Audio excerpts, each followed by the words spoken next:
Welcome to Robert Bellissimo at the Movies. This is a YouTube video podcast where we explore all things cinema. I'm honored to welcome to my show today Joseph McBride, who is the author of 24 books, including the biography Searching for John Ford, hailed as definitive by the New York Times and the Irish Times. Biographies on Frank Capra and Steven Spielberg, 3 books on Orson Welles, and critical studies of Ernst Lubitsch and Billy Wilder. And we're discussing his new book today, revised edition of John Ford. This is with Michael Wilmington, revised and expanded edition. Joseph, welcome to the show. Thank you again for joining me. Yeah, good to be on the show again, Robert. Great to be with you to talk about Ford. It's great to have you. And when we were emailing each other right before I read the book, I knew very, very little about Ford. I mean, I had seen some of his movies that I like a great deal, like The Man Who Shot Liberty Valance, of course. But I hadn't seen a lot of his movies, and this was such a great crash course because you go into such detail on so many of his key films, and I watched a number of them and really enjoyed the ones you suggested, which I'm sure we'll get into. I wanted to ask just off the bat, do you remember the first Ford film you ever saw? When I was a kid, I would go to theater in our neighborhood to watch Westerns often or science fiction films on the weekend. So I may have seen some, but the first one I remember is The Last Hurrah. I saw it on television, and I was struck by the fact I was going to Marquette University High School, and there's a priest played by Ken Curtis, and he says, I went to Marquette. And I thought, oh, wow, Ford referred to our sister school, the university. Ford loved to ask people where they came from, their ethnic roots and their, geographical roots and things. The first film I saw in a theater directed by Ford was Liberty Valance, which I saw when it came out in 1962. Excuse me. And that was the only Ford film I saw in its first theatrical release. But the film that really impressed me and got me into Ford was Fort Apache, which is a great revisionist Western based on the Custer story, but a semi-fictionalized version. And I was home for the holidays in December '67 from the University of Wisconsin. I was growing up in Milwaukee, and I saw it on TV, and it really knocked me out, and it made me fall in love with Ford films. I should give a little background that I think people will find interesting. When I was a kid, and this is true of most people in my baby boomer group, we saw a lot of Westerns. Students today don't know Westerns very well, but back then, I saw one every day, actually, on a TV show in Milwaukee at 4 o'clock called Foreman Tom's Jamboree. And and then on weekends, I would see them in the theater. But I was a little guy, and I was getting beaten up at school on a regular basis, and so I was always for the underdog, and so I was for civil rights, but I began noticing in these Westerns, the Indians are always getting beaten. I thought, why are these Indians losing? I don't get this, And so I was rooting for a Western in which the Indians beat the cavalry. And I saw one day, and I was so thrilled. And I don't know what it was. It could have been Fort Apache because there weren't very many others. But in that film, not only do they win the battle, but they're the heroes. They're in the right. And it's remarkable for a 1948 American film to show the Native Americans, the Apaches, in the right. And so that film just flipped me out because I thought, here is somebody telling the truth about American history in a very bold way. And it's this spectacular film. And so I began studying Ford in '67, and it went on from there. It's become a lifelong thing. And you met Michael Wilmington in school, I believe. You both went to the same university. Is that right? Yeah, the late Mike Wilmington, he died in 2023, early 2023. He and I went to the University of Wisconsin together, and we were pals, and we had a film group of about 25 hardcore film buffs. Actually, I say 25 because, there were a lot of film buffs. I ran the Wisconsin Film Society, the official film society, and we had about 600 members. But 25 of us went on to careers in filmmaking or writing or teaching about film. The most Right. famous was Errol Morris, the great Oh, documentary. He was a pal of mine, and he was a oh, member of the wow. Film Society.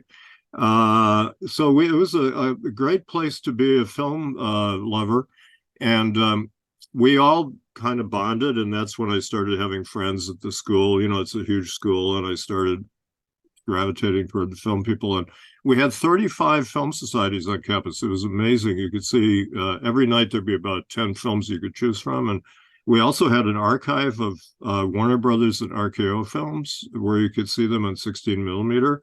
And I also did a thing where I actually got the university very nicely of them to let me come into a place where they had all the films that were coming into all the classes, 16 millimeter films that, you know, like if a history class rented Triumph of the Will or Potemkin or something, I would go in at 9 o'clock in the morning and watch films all day long until 5 o'clock. And then it was amazing. I would come back one day. I remember I went to my rooming house and I was all excited. I said, I just saw two of the greatest films ever made. And they were all scoffing at me, but I did. I saw, you know, I think Potemkin and Intolerance the same day.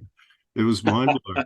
And then I would go out at night and see some film, you know, and then we had a student union film group that showed films at 35 millimeters. So it was a wonderful place to study films. And we only had 3 film courses, and I took them all. And but I created my own kind of curriculum based on all this. And I wrote a book on Orson Welles first on my own, from 66 onward. And but then when I was pretty much finished with that in 69, I thought I want to write about Ford because I thought he was undervalued. At the time, he was in eclipse critically. He hadn't been working for a while in features, and he was identified with the Vietnam War because of John Wayne, although Ford's politics were a lot different from Wayne's, you know, but they both supported the war, although privately Ford, I found out, didn't know what the war. He said, I don't know what the hell this war is about, but he made a film for the USIA supporting it. But anyway, so I recruited Mike because I thought Ford was a vast subject. I mean, he made 135 films as Wow. a It's director, and then amazing. yeah, he made about 85, produced about 85 films during World War II for the OSS documentary. I mean, huge body of work. Mm. Um, but also his range of subject matter was vast and complex, and his aesthetic range was vast. So I felt that I wasn't maybe quite mature enough, or you know, I didn't have all the tools to write a book on Ford by myself. So I thought I'd ask my friend. And Mike was an actor primarily on campus. He was a terrific actor, and I learned most of what I know about acting from Mike. He was a very acute observer, and he understood the difference between stage acting and film acting, which a lot of people still don't do. And I directed him in the Zoo Story a couple times, the Edward Albee play, and I realized he was a good writer, and so I recruited him, and we wrote articles together for film magazines. But we started working on this Ford book in '69. Basically finished it in 1971. We sold it to the Cinema 2 series of the British Film Institute. And I had my Wells book in their Cinema 1 series. They had all these good books on directors, and it was a wonderful time to become a writer on film because they needed a lot of film books. Film studies was just beginning. Yes, that's right.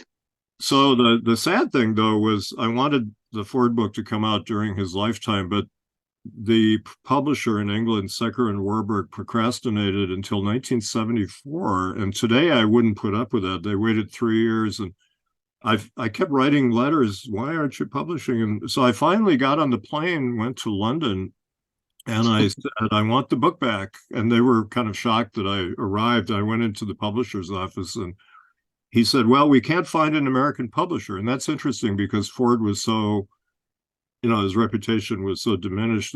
But that wasn't part of the contract that they had to have an American publisher. But they found one right away, and they got it published. But Ford had died in '73, unfortunately. But that's the history of that book. It was in print for a long time, and then it went out of print, and I've brought it back and added things to it, and we can talk about that. And when you and Michael decided to do this, as you said, because Ford made so many movies, you it was needed someone to help you out to do it with. How did you decide who was going to do what movie? Did you butt heads over that, or how was that process? Well, we had some clashes. It was kind of argumentative in a good way. I mean, argumentation I think is a good thing. Yeah. Students today often think, "Oh, argument. I don't like to argue," but intellectual discussions. What I did was I kind of said, let's apportion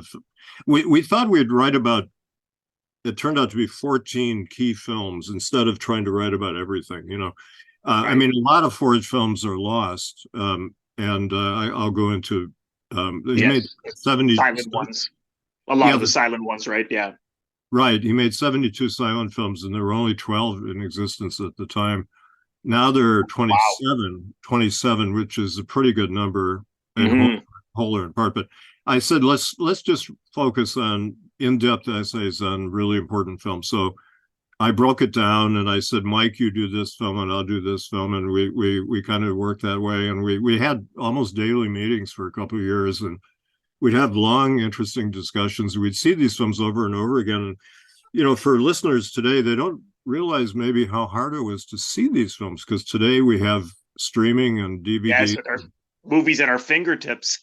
Yeah, it's easy now in a way, but we had to travel around. We had to take the Greyhound bus to Chicago to see The Searchers at the Clark Theater. But we saw a beautiful 35 print. And we had to, one time I rented a hotel room somewhere to see a film on TV in some city in southern Wisconsin.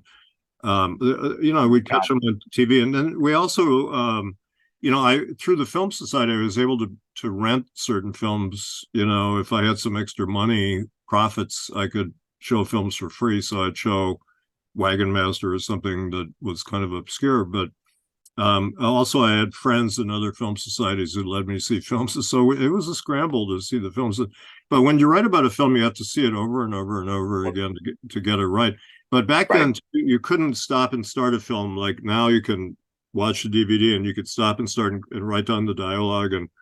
But back then you had to do it while watching it in the theater or on TV. And it was, I'm really a stickler for accuracy. And so I had to watch them over and over. So what happened basically was Mike was a terrific writer. He later became Chicago Tribune's film reviewer, did a wonderful job. But he wasn't great at finishing stuff. He would write, like 5 drafts of a section. And, I'd say to Mike after one draft, this is wonderful, but this part is not so good. And you left out something, and he'd go back and rewrite it. And then he'd add something terrific, but he'd leave out some of the good stuff from the previous draft. And it was a little maddening. And I finally said, Mike, let me finish the whole thing myself. I'll do the final draft of everything. And he agreed. And, I'm good at, I was a journalist at the time. I was working for the local newspaper. I'm very efficient. And so I would take his 5 drafts and I would kind of do the final version. And then I would have my own chapters, and Mike would contribute ideas to those. So it was a good collaboration, but I did the final version. And, it took a lot of work, but it was very satisfying. And it was one of the first books on Ford in English too, Do you, it's because I was very interested in that, particularly because exactly what you said. I was thinking, well, geez, they must have had to really have scrambled to be able to find these movies and then watch them again, particularly because you're writing about it. Do you remember on average how many times you both watched each movie before kind of nailing down what you wanted to say? Well, it becomes sort of endless when you're a film scholar.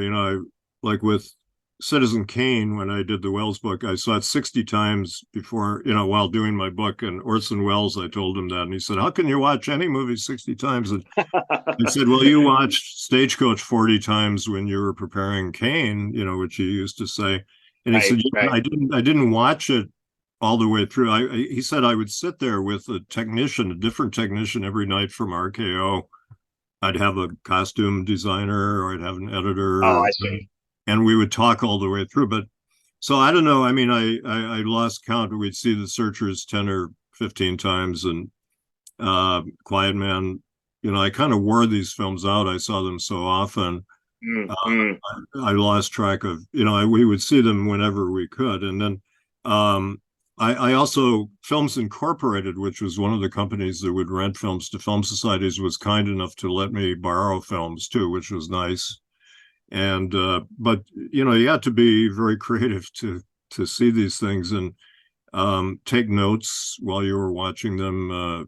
That's one thing you learn as early on as a film critic, and Right. that stood me in good stead when I went to work for Variety. Variety and Hollywood Reporter back then were the first people who reviewed a film, and so you could only see it once before you wrote about it, and you had to be accurate. And I would learn to take notes in the dark. I remember one time I was interviewing Fonda for my biography of Ford, and he was fascinated. He said, "How do you do that? You take notes, but you look me in the eye when you talk to me. How do you do that?" He was interested from an actor point of view. Right. And that was fascinating. But you learn to do all kinds of stuff like that. But anyway, so we saw these films endlessly, and we talked about them endlessly. But at a certain point, we just had to finish it, and we did, and it got done. And it was pretty elaborate book to do in 2 years, actually, when you think about it. Yes, and at such a young age too. I mean, you were both in your early 20s. I mean, it's when I'm reading this, it's hard to believe these are two people in their 20s writing, beautifully about these movies, I must say. And for anyone who hasn't read it yet, there's the interview inside that Joseph did with John Ford, where he Yeah. got to meet John. He got to meet John Ford, which is a fascinating interview. What were I know that you had said you knew he was going to be difficult to talk to. What was it like for you just before going in to meet him? Were you very nervous? Yeah, it was my first interview in Hollywood. Can you imagine? The first time I Yeah. ever went to LA in August 1970. I went there to interview Ford, and I called him on the phone. We had a nice chat. He was very friendly, and I had written him a letter, but he didn't respond. So I called him, and he said, "Yeah, come on out." And but I was really nervous because to me, and he still is the greatest filmmaker who ever lived, in my opinion, and many other people. A lot of great directors feel the same way. Uh, Mm. but while I was in LA that first week, I met my three favorite directors: Orson Welles, Jean Renoir, and John Ford in 1 week. And I also met the I young love it. Peter Bogdanovich, who I looked up, and Mm. he had directed Targets. Not too many people knew about that, but I Oh had yeah, Target's a really good one. great film. I had seen that in Chicago when I was demonstrating at the 1968 convention. I took a break to watch Oh Targets. wow. Hardly anybody saw that great film. It's about gun violence, very timely today, and Yeah. Criterion Oh wow. Absolutely. Criterion put out a good edition of it recently. Anyway, but I by the end of the week, Wells put me in The Other Side of the Wind as an actor, and I was in that film for 5 years as an actor. I And love that movie, by the way. And you have quite a sizable part in it too. I watched it again the other night. I saw it a couple of times, and I was like, wow, yeah, I forgot how much you're in it, which is that must have been something else. We have to do a whole episode on that another time, I'm sure. Hopefully. I'd love to. I've got so many stories, and I wrote a book, Whatever Happened to Orson Welles, which is a lot of it is about meeting him and working with him for 5 years. And Oh wow. I had never acted, and so it was kind of a mind blowing experience that Mm. I kind of just did whatever he told me to. And he was a great actors director, and he liked to mix amateurs with professionals.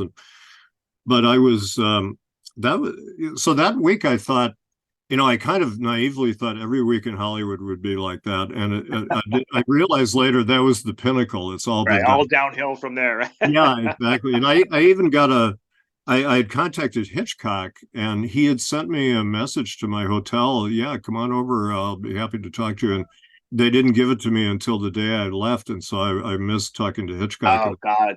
what a week, Oh man! no. But Wow.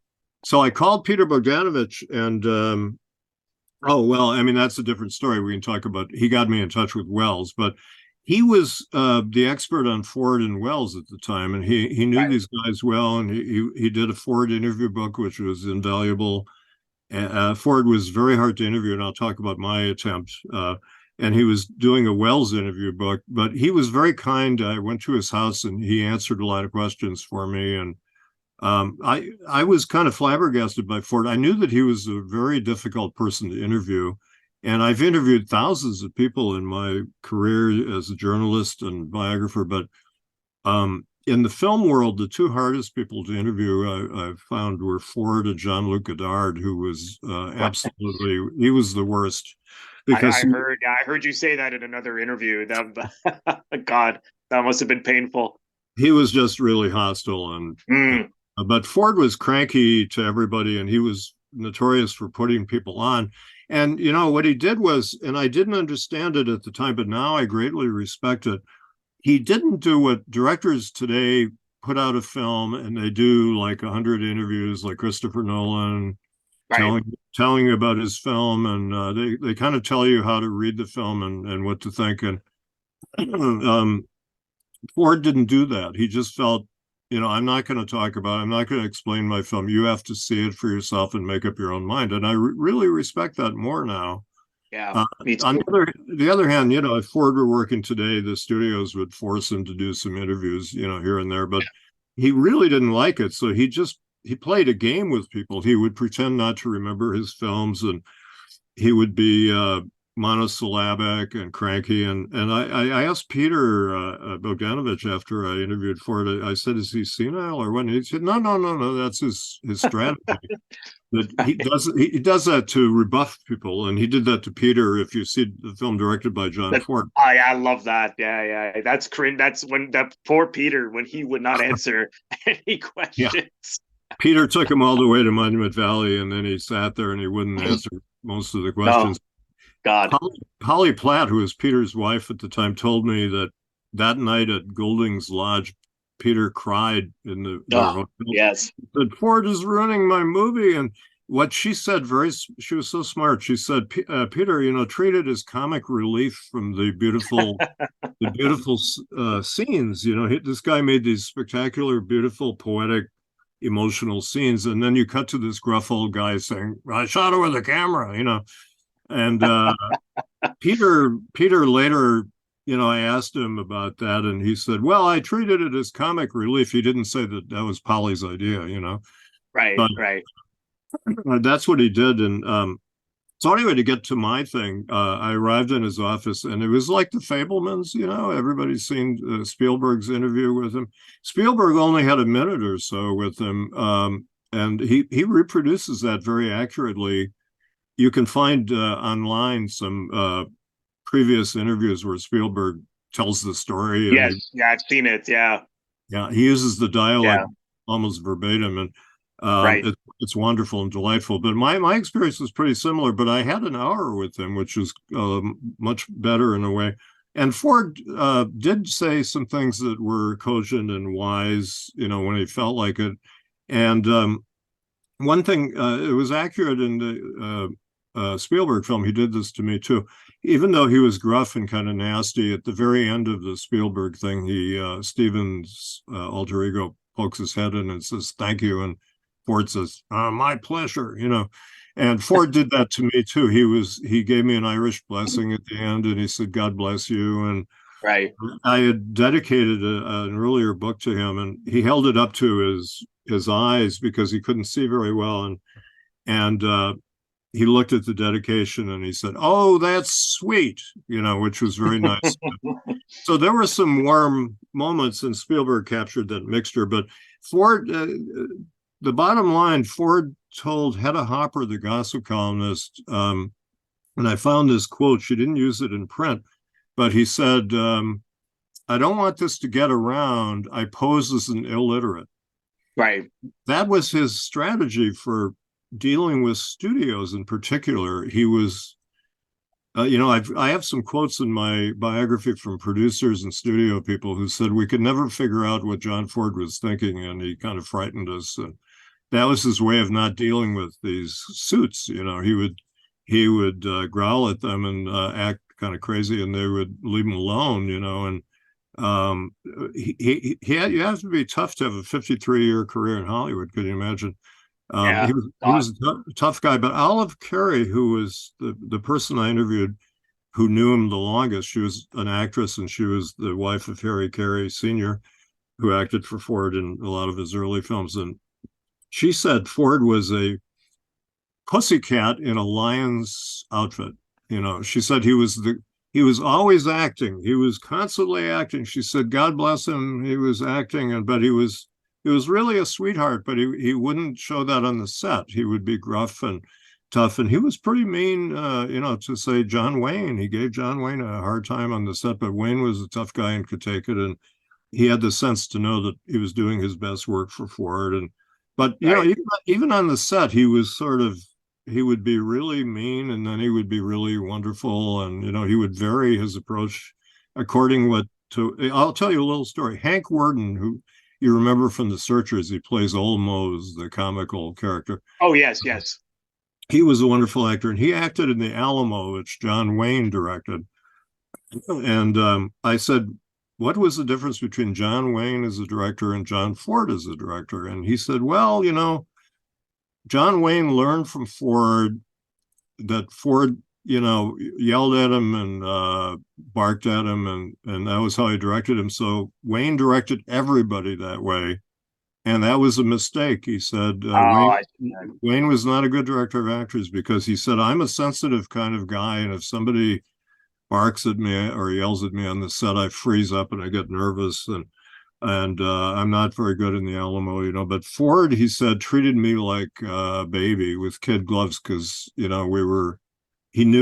understood psychology, and that's what and I saw that with Wells for 5 years. Wells had a lot of different kinds of actors, and a great director of actors treats every actor differently, understands their needs and psychology. Yes. And some people respond well to tough love, and other people need coddling, So right. Ford did that, but Hank Worden said Ford was just wonderful to work with, because he understood me. And at one point in The Horse Soldiers, he said, I was calling him Pappy, and he said, I turned to him and I said, I've known you for 20 years, and seems strange. I'm an old man now, and I call you Pappy. Can I call you by your first name? And Ford said, oh God, yes, call me Jack. So they started saying Jack and Hank. But that was but Ford was just really, really tough to interview, and I didn't understand quite how to deal with it, but I got stubborn. I noticed in the interview when I play it again. Actually, just before you continue, Joseph, we're actually, for anyone who hasn't heard it before, Joseph was kind enough to let me put the audio interview in this video today, so I'll cut to it now if you want to hear it. So check it out. Good. You're Catholic all the way back, though, aren't you? Oh, centuries. Yeah. Back to the Druids. Huh? Back to the time of the Druids. Oh, yeah, before.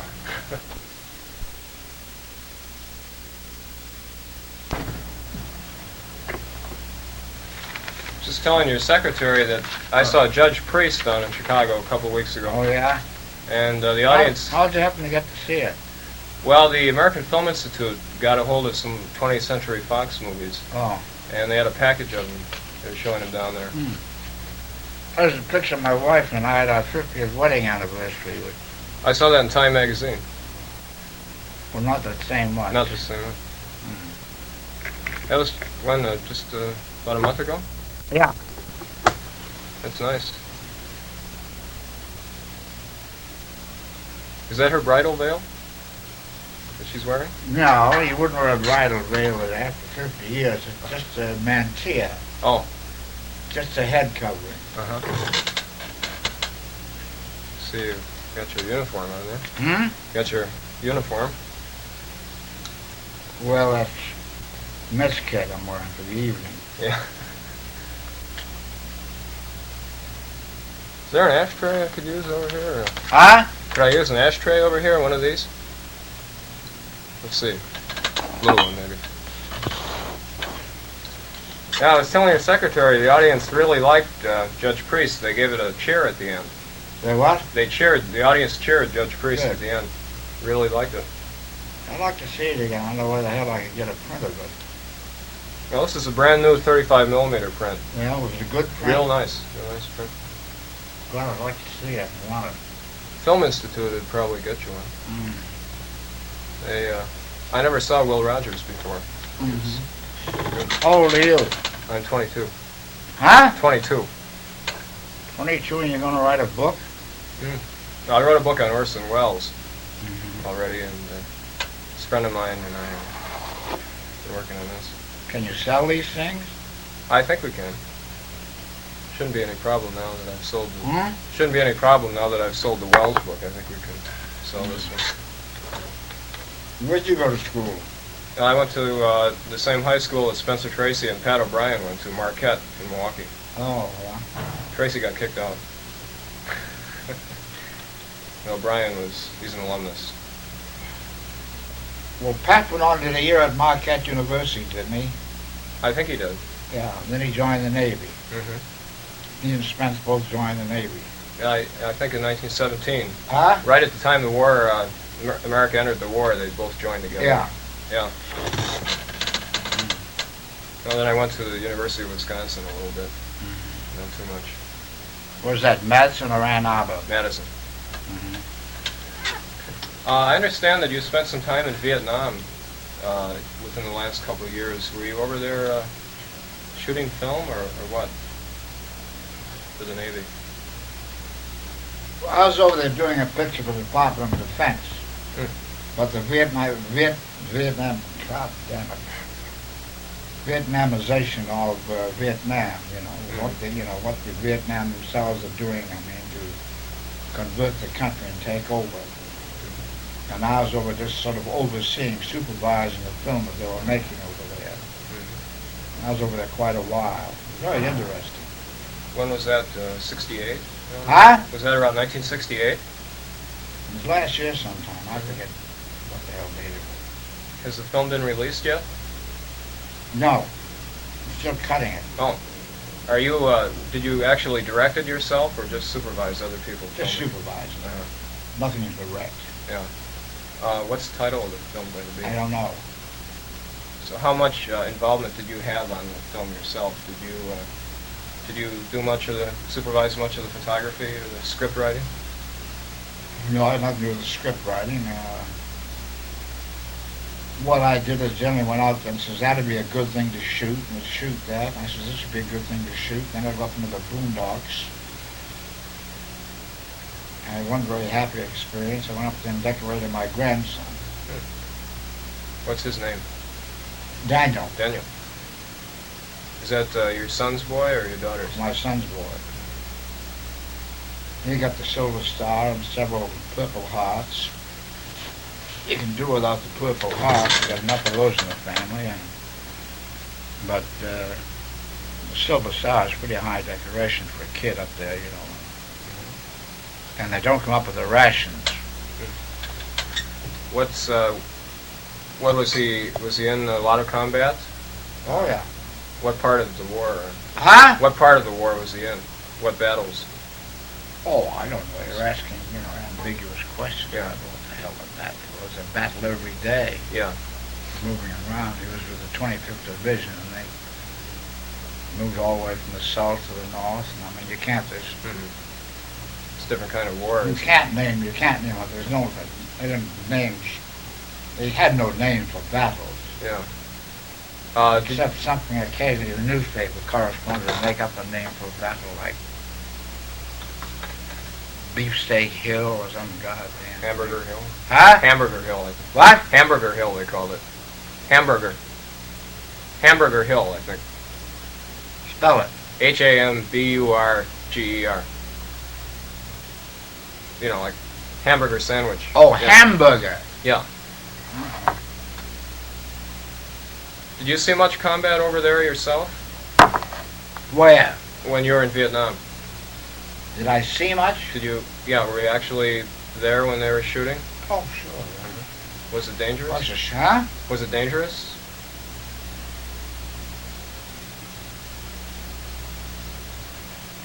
When people shoot at you, it's liable to be dangerous. Well, However, it was nothing. I mean, I'm sort of used to it. I saw, you know, I mean, I saw quite, you know, quite a bit of combat. You never got wounded or anything? In Vietnam? In Vietnam. No. No. You were wounded in the Second World War, weren't you, when you were filming the Battle of Midway?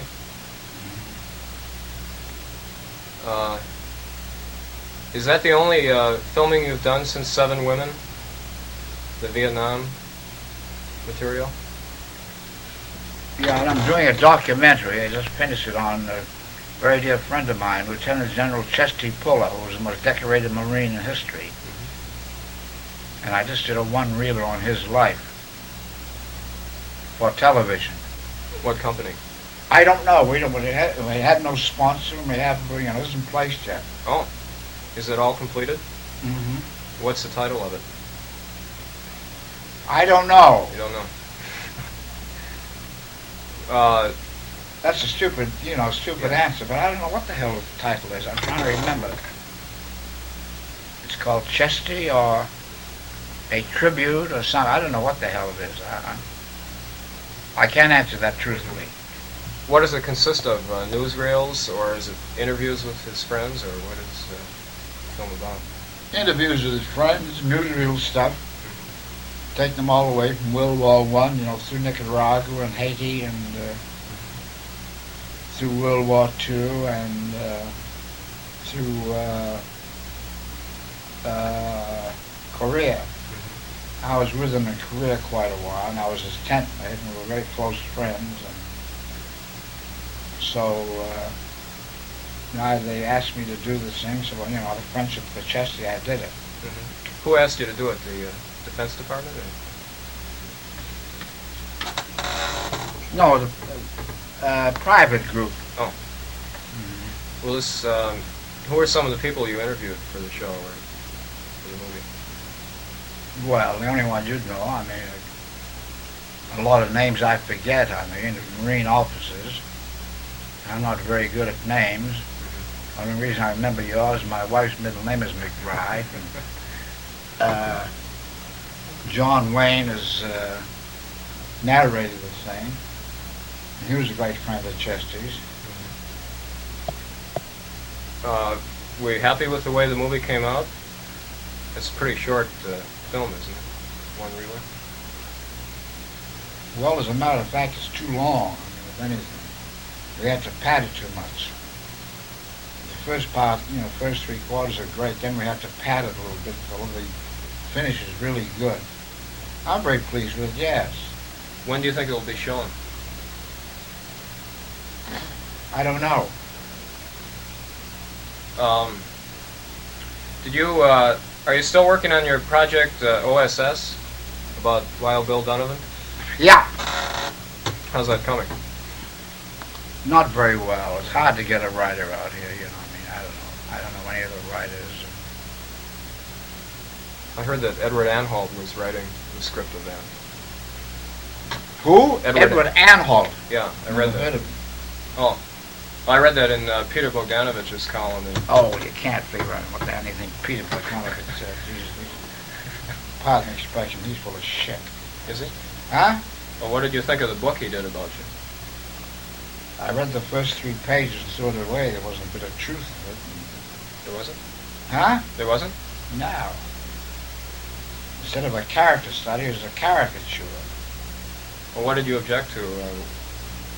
I read his article in Esquire a few years ago, and he adapted that, you know, for the first part. Oh, he's a very good friend of mine, as I repeat again. I mean, is this thing going? Yeah. He's full of shit. Well, what kind of, what parts did you object to? Could you give me an example of something you didn't like? I don't know, you're asking ambiguous questions, Yeah. Mike. Yeah.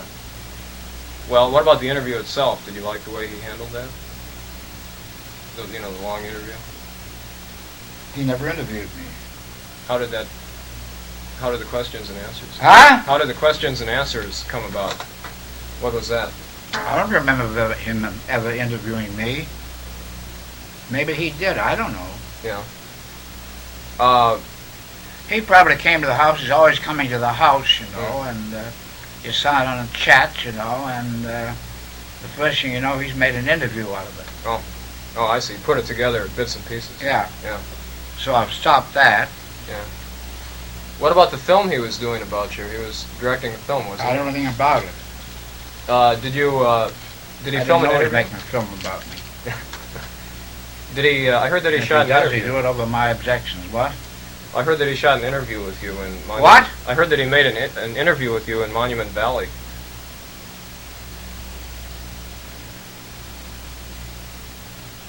Well, if it was an interview. I didn't know it. Oh, I chatted with him up there. And, he was filming it though. hmm? He was filming that, I think, wasn't he? Was he filming that? I don't know. That's what I thought. I don't remember. Well, could I ask you about Seven Women a little bit? I like that film an awful lot too. I just saw it again a couple weeks ago. Sure, go ahead. Yeah. Why do you think? Did you expect that the American audience would like it? Were you surprised when it didn't do well? Mm-mm. It is over their heads. Why did the British and the French understand I don't it? know. Did you make it knowing that you made it knowing that the Americans wouldn't like it then? No, I didn't know. I didn't give a goddamn whether they liked it or not. I liked the story, and that's I get paid for it, and I thought it was a swell story and a good script, so I did it. How did the story come to you? I don't know. It's similar to a TV show you did about 20 years ago called The Bamboo Cross. I haven't seen that show, but the story sounds similar. I wondered if it was something you wanted to do for a while. The story just came along, and I did it. Was it? Did it intrigue you to direct women? Did it intrigue you to direct a movie about women for the first time? No, just a job of work. I've directed women before. Well, there was no real strong male character in Huh? There was no strong male lead, though. That was unusual for you.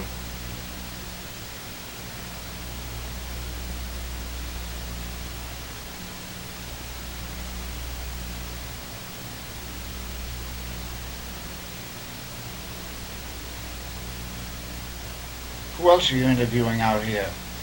I'm going to meet Jean Renoir later Who? on. Renoir. Oh, Jean Renoir. Is Jean here? He's here now, I guess. Huh? Yeah, he was in France for a while, but now he's back. Yeah, well, give him my best, will you? Okay. Where's he staying, do you know? He's at his home. He's at his house. Do you have a home here? Yeah. Leona Drive. Where is that? I don't know. I think it's on the east side of town. I think it's on the east side of the hills. On the east side, I think. John and I are very good friends. He's a very fine director. What are some of his movies that you like? I'd expect that you'd like his movies. I like all of them. All of them? Are there any favorites you have? No, I don't have any favorite pictures. I mean, it's a waste of time. I mean, I look at them and enjoy them. And I can say I like that better than so-and-so or anything else. You must have liked Grand Illusion a lot, though. Yeah, I like that very much. About Seven Women, you seem to have solved the problem of using CinemaScope finally. It didn't seem to be any difficulty at all in that film. Was it in CinemaScope? Well, it was some kind of widescreen process, wasn't it?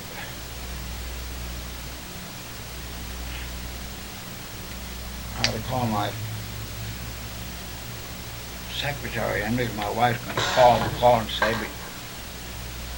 be sure that Mr. Ford takes his pill. Oh, well, you got her beat this time. Huh? You got her beat this time. Well, I was going to ask you what you thought of John Wayne finally getting the Oscar after so many years. Oh,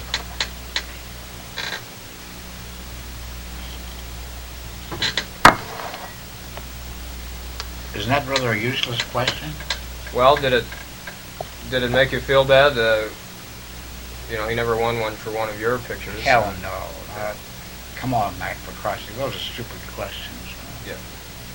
Did you see True Grit? Huh? Did you see True Grit?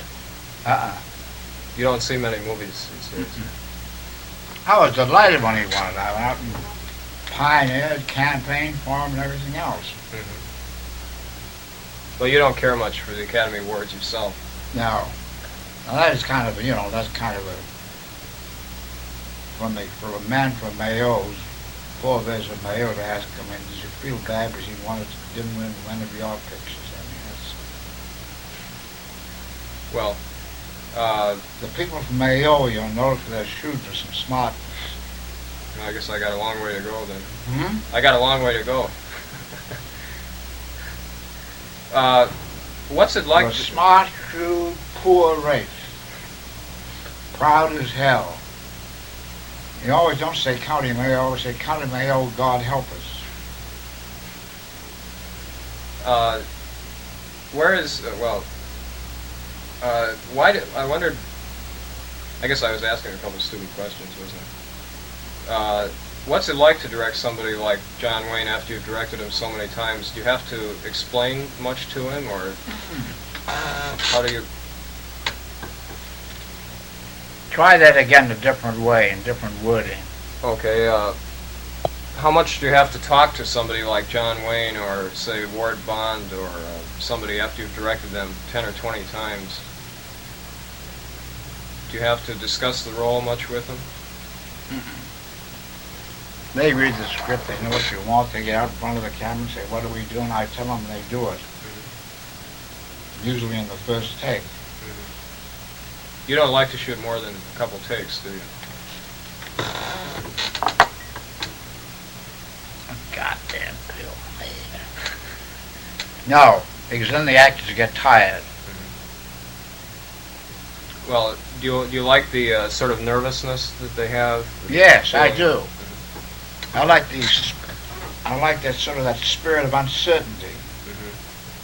If they It makes it more real. I mean, when a thing is glib and everybody answers and picks up their cues, they lose a certain amount of spontaneity. If they make a mistake, do you leave it in? Huh? If they make a mistake, do you leave it in? I can't hear you. If they make a mistake in reading their line, do you leave it in the film? Oh, no. No? Just do it over again. Well, I've noticed a few times in your movies that somebody seems to stutter a little bit or grope for a line, and it's kept in. It makes it seem real. Hmm? I notice sometimes an actor will stumble on a line, but you'll leave that in a little. Oh, I like that. Yeah. That's probably been directed. I tell them to stutter on this line and don't be so glib on it. I mean, feel for the line. Do you ever act out a scene for an actor? Hell no. No? I'm not an actor. I understand you acted in some of your early movies, though, and for your brother. That's what Bogdanovich has. As I said again, Bogdanovich is full of shit. I doubled for him. Yeah. There was a picture. In stunts. There was a picture called Chicken-Hearted Jim that your brother directed. Remember that? He says your whole family was in it. It lists about 5 or 6 Fords. I don't remember. I want to ask you, why did you wait 10 years to make your first sound western? Why did I wait 10 years to make what? Your first western in sound, stagecoach. Oh, it was a good story came along, so I did it. But weren't they trying to get you to make westerns in the 30s before that? Westerns were sort of people says they're a drug on the market. Were they? Nobody's making westerns. So this was a good story, so I went out and made it for RKO. Then you started to direct a lot more westerns in the 40s. Not a lot more. I mean, I'm considered a western director. I mean, I haven't directed as many westerns as all that. When you started your career, you directed only westerns for a few years, didn't you? With Harry Carey. Why did you do that? Just westerns. What was the reason for that? Because the pay was good. But did you begin to enjoy it, or did you get tired of it after a while and want to move on to something else? You always liked to do that. Huh? You always enjoy shooting westerns, and Yeah, I still enjoy doing a western. If a story came along, I'd go out and do it now. But they're not coming. I get 2 or 3 scripts a week, but They're all remakes or rewrites of pictures I've already done. Or they're all filthy or sexy or, you know, full of that kind of thing. And that would be against my nature, my religion, my natural inclination to do those things. There was a script, a project of yours that intrigued me a lot, April Morning. Hmm? What about April Morning, about the Revolutionary War? How's that coming? Well, it's still coming, I mean, no company wants to do it. It's a good book. I've read the book. Yeah, it's a great script. It's the best script I've ever read. Who wrote the script? I don't know.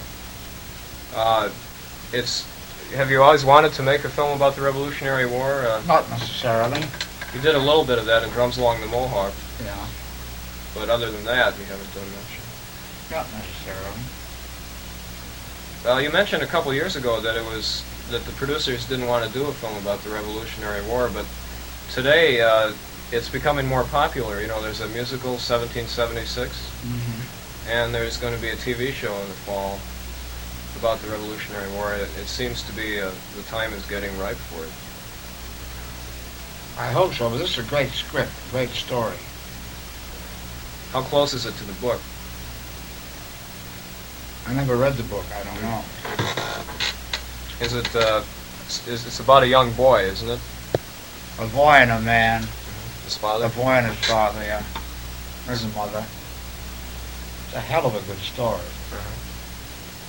It's not really a battle story. It's a character sketch.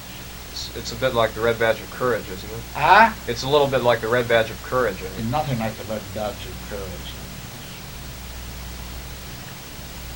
His father is a blacksmith, isn't he? Or is that different now? The only historical character we use is Paul Revere. Not George Washington.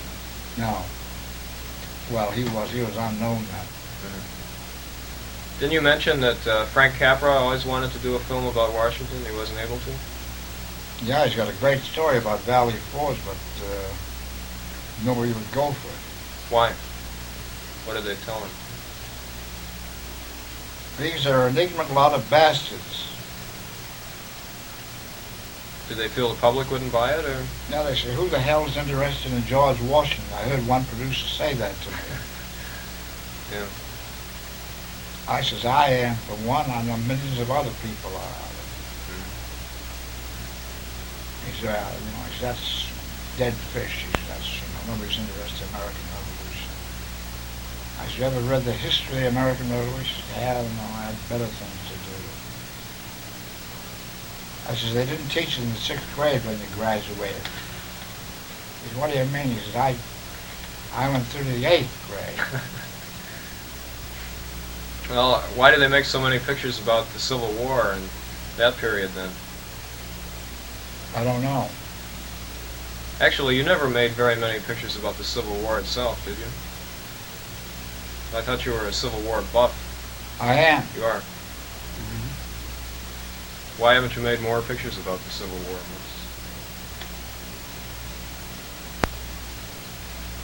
It goes back to this often reiterated statement, questions of yours, that you've got to get a story first, McBride. Okay? You just can't say, gee, I'd like to do a story about the Civil War. But where the hell is the story? Well, when you were working with Frank Nugent, how would you get a hold of a story, for example, like Fort Apache? How did that come about? That was based on a magazine story, wasn't it? Huh? Well, when you were working with Frank Nugent, how did you get a story? Fort Apache. Yes. What? I was just using that as an example. I'm deep as hell in this Yeah. here, Well, I was just using that as an example of how you'd get a property going. Did that somebody send Well, it to Jim you? Bella, James Warner Bella wrote the story in the Saturday Evening Post. He's a very close friend of ours, and he sent me the story first, so we bought it, and then the Saturday Evening Post printed it. Were you very fond of that film?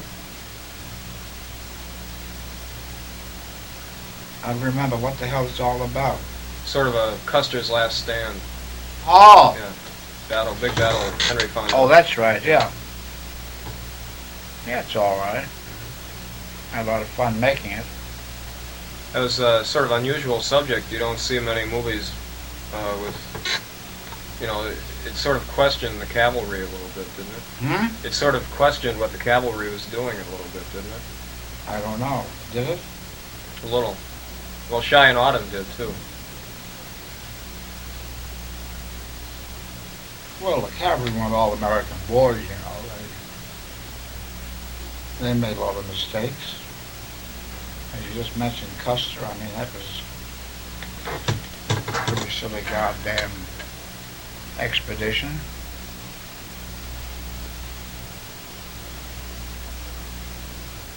I understand that, well, what did John Wayne think of Fort Apache? Do you remember that? I decided, why don't you ask him? Yeah.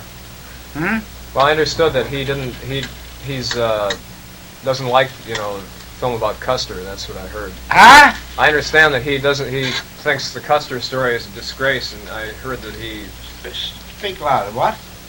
Well, I heard that he felt uneasy about being in a film about Custer because he thinks Custer was a disgrace to the cavalry. Oh, that's a lot of crap. Is it?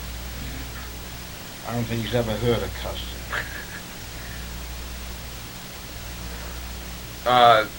Well, over the years, Where'd you get that from, Bogdanovich? No, I read that in some old magazine story. Oh. I don't know. That's a lot of crap.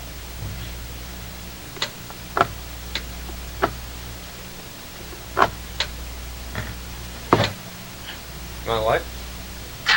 Yeah, these goddamn matches are good. No, that is really...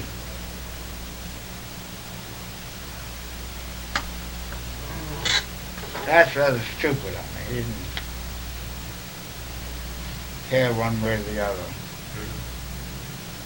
The way you show the cavalry, though, is awfully different in films like She Wore a Yellow Ribbon, and then going farther into Cheyenne Autumn, for example, the cavalry is very different in there. I know I can't answer that. I don't know what you're talking about. Rose!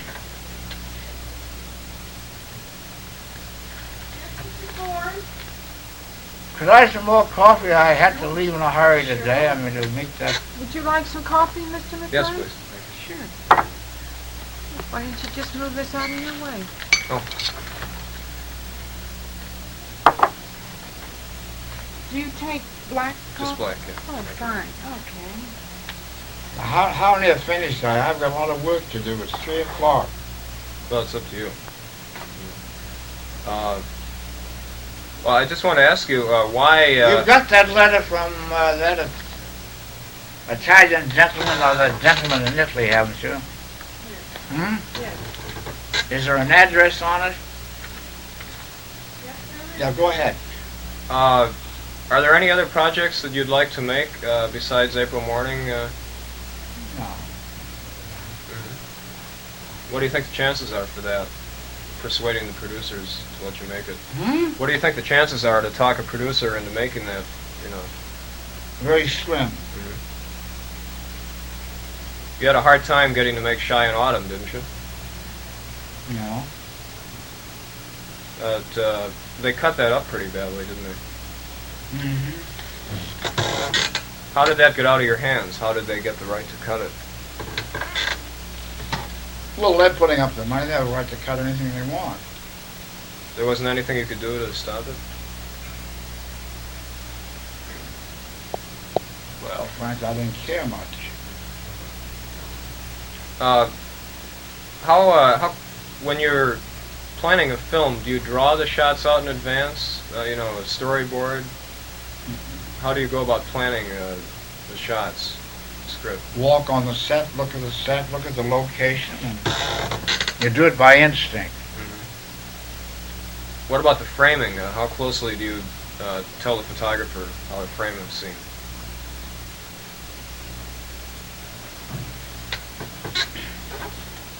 You're asking a lot of questions outside of my ken. You tell the cameraman to place the camera here and get in so and so and so and so, so he does it.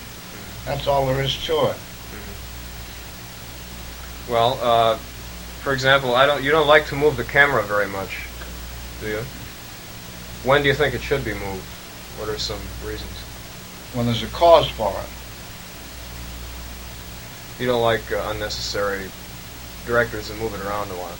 No, because it throws the audience off. It says, this is a motion picture, this isn't real. I like to have the audience feel this is the real thing. I mean, I like to have them interested in the camera, and the camera movement disturbs them. You make a point in a lot of your movies that this is what really happened, don't you? You start off, this is a real wide earth, this is a real Abe Lincoln. I try to.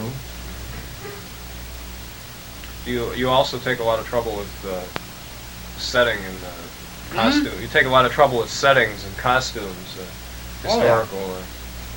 Part of his job. You never liked to make films about the present day very much. Is that a question or a statement? Both, I guess. Huh? Both.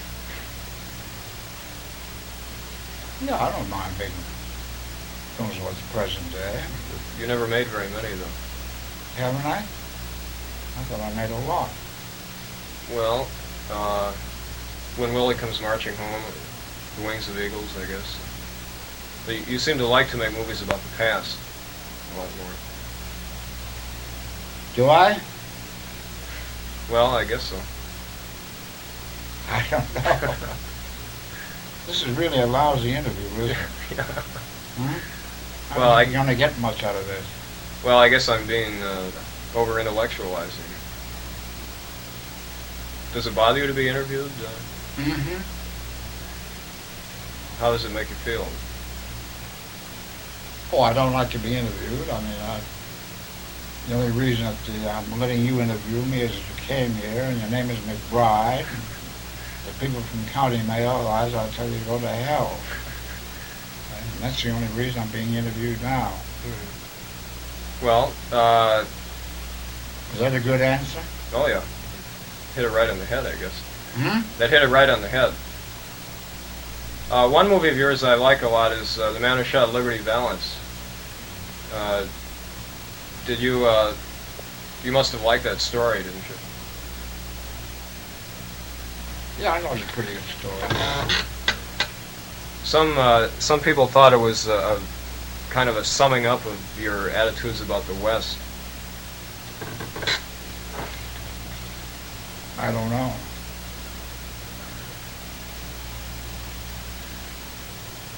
Do you like The Searchers a lot? I enjoyed doing it. Yeah, it's just a good picture, made a lot of money. That's the ultimate end. When you first started directing John Wayne, well, in Stagecoach, when his first starring role for you, was he a natural actor? Mm-hmm. It still is. It's very natural. How did you have to direct him? Give him a lot more to do in the earlier pictures? No? He's just a natural actor. You don't like to tell actors very much about what to do. Who? You don't like to tell actors a lot of details, do you, about their... You don't like to give them a lot of instructions anyway, do you? No. Some directors do, though. Do they? Chaplin, Lubitsch. Huh? Chaplin and Lubitsch, people like that acted out all the parts, you know.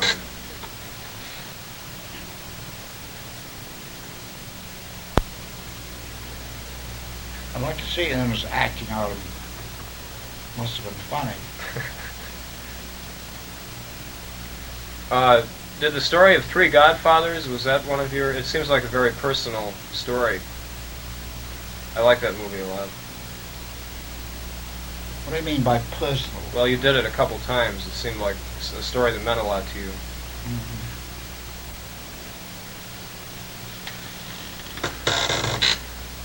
Well, MGM bought the story and they wanted me to make it, so I made it. I enjoyed making it. And that's about finished our interview. Mac, I've got a lot of work to do. Today's an awfully busy day for me. Okay. I've got to... Well, I appreciate the It's interview. now 3:30 and I'm waiting. I've got to call up Rome. Okay, well, that's fine. I got a good interview. That's a good piece of news. No, this is very good. I'm sorry I asked some silly questions. Well, it isn't that, but everybody asks the same questions. And suddenly you say, geez, I'm being interviewed. But all you people, I mean, all you know, you all ask the same questions. I'm sick and tired of trying to answer them because I don't know the answers. I'm just a hard-nosed, hard-working ex-director. And I'm trying to retire gracefully. So you don't like people asking you about your old movies very much? No, I've forgotten them. I don't know what they're about. I'm just trying to live out my life in peace and comfort and quiet. Do you ever watch your old movies very much? Hmm? Do you watch your old movies? No? I heard you you watch Sunshine's Bright every once in a while, though. I would if I could get a print of it, but I don't. I've never seen it. I've never seen it. I don't know where you get a print of it. Are you cold? A little bit, yes, Mr. Ford. It's a little chilly in my office. He's always kicking.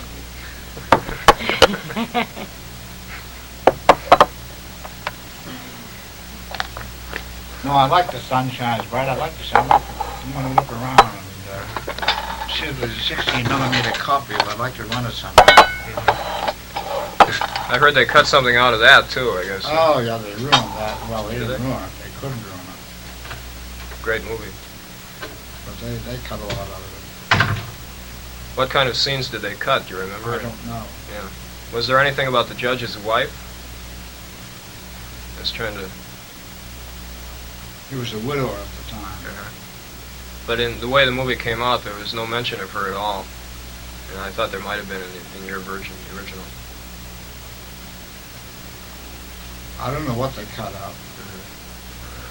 That does that bother you very much when they cut something out? No.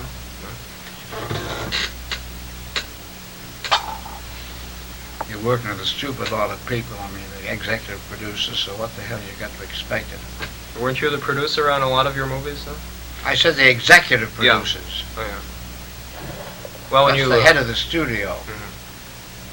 In What- this case, a fellow named Herbert Yates.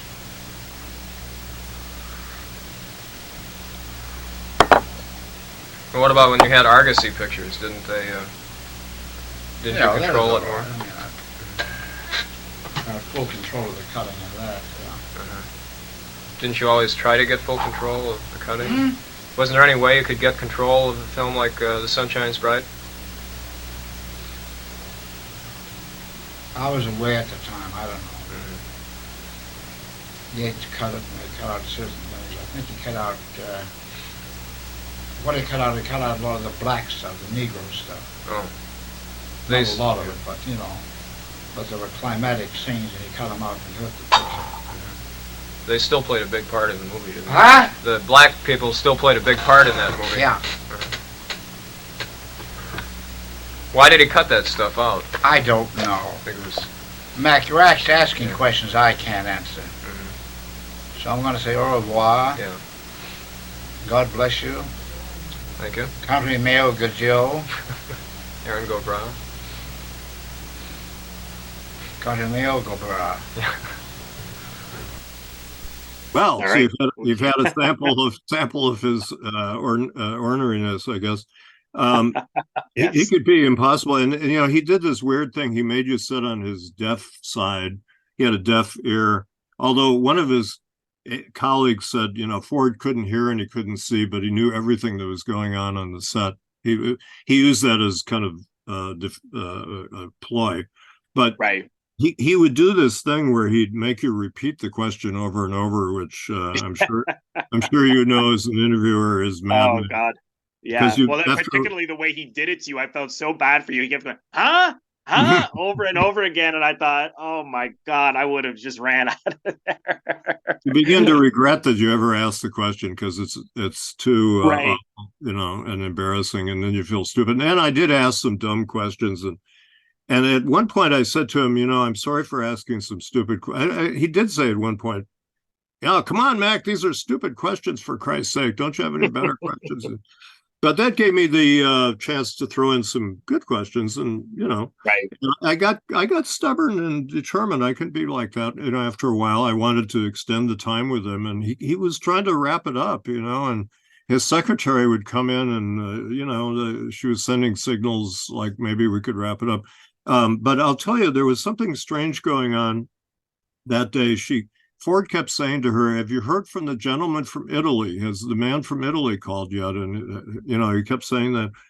And she'd say, "No, Mr. Ford." And I didn't know what was going on. And Ford, at a certain point, I said, "I'm sorry for asking some stupid questions." He said, "Well, it's not that, but," he said, "all you people, you ask the same questions and I don't know how to answer them. But," he said, "I'm just a hard-nosed, hard-working," and there's a long pause. He said, "ex-director. And I'm trying to retire gracefully." And I was stunned. He's retiring. He's announcing his retirement first time. And I thought, I hope I didn't cause this, But the reason he said that was this. I found this out years later when I went to Indiana University to look at his papers for the biography. Excuse me. I looked at the papers for that period, and I found out Woody Strode, his actor and friend, was the guy who starred as Sergeant Rutledge, for example. He's in other Ford films, Liberty Valance, etc.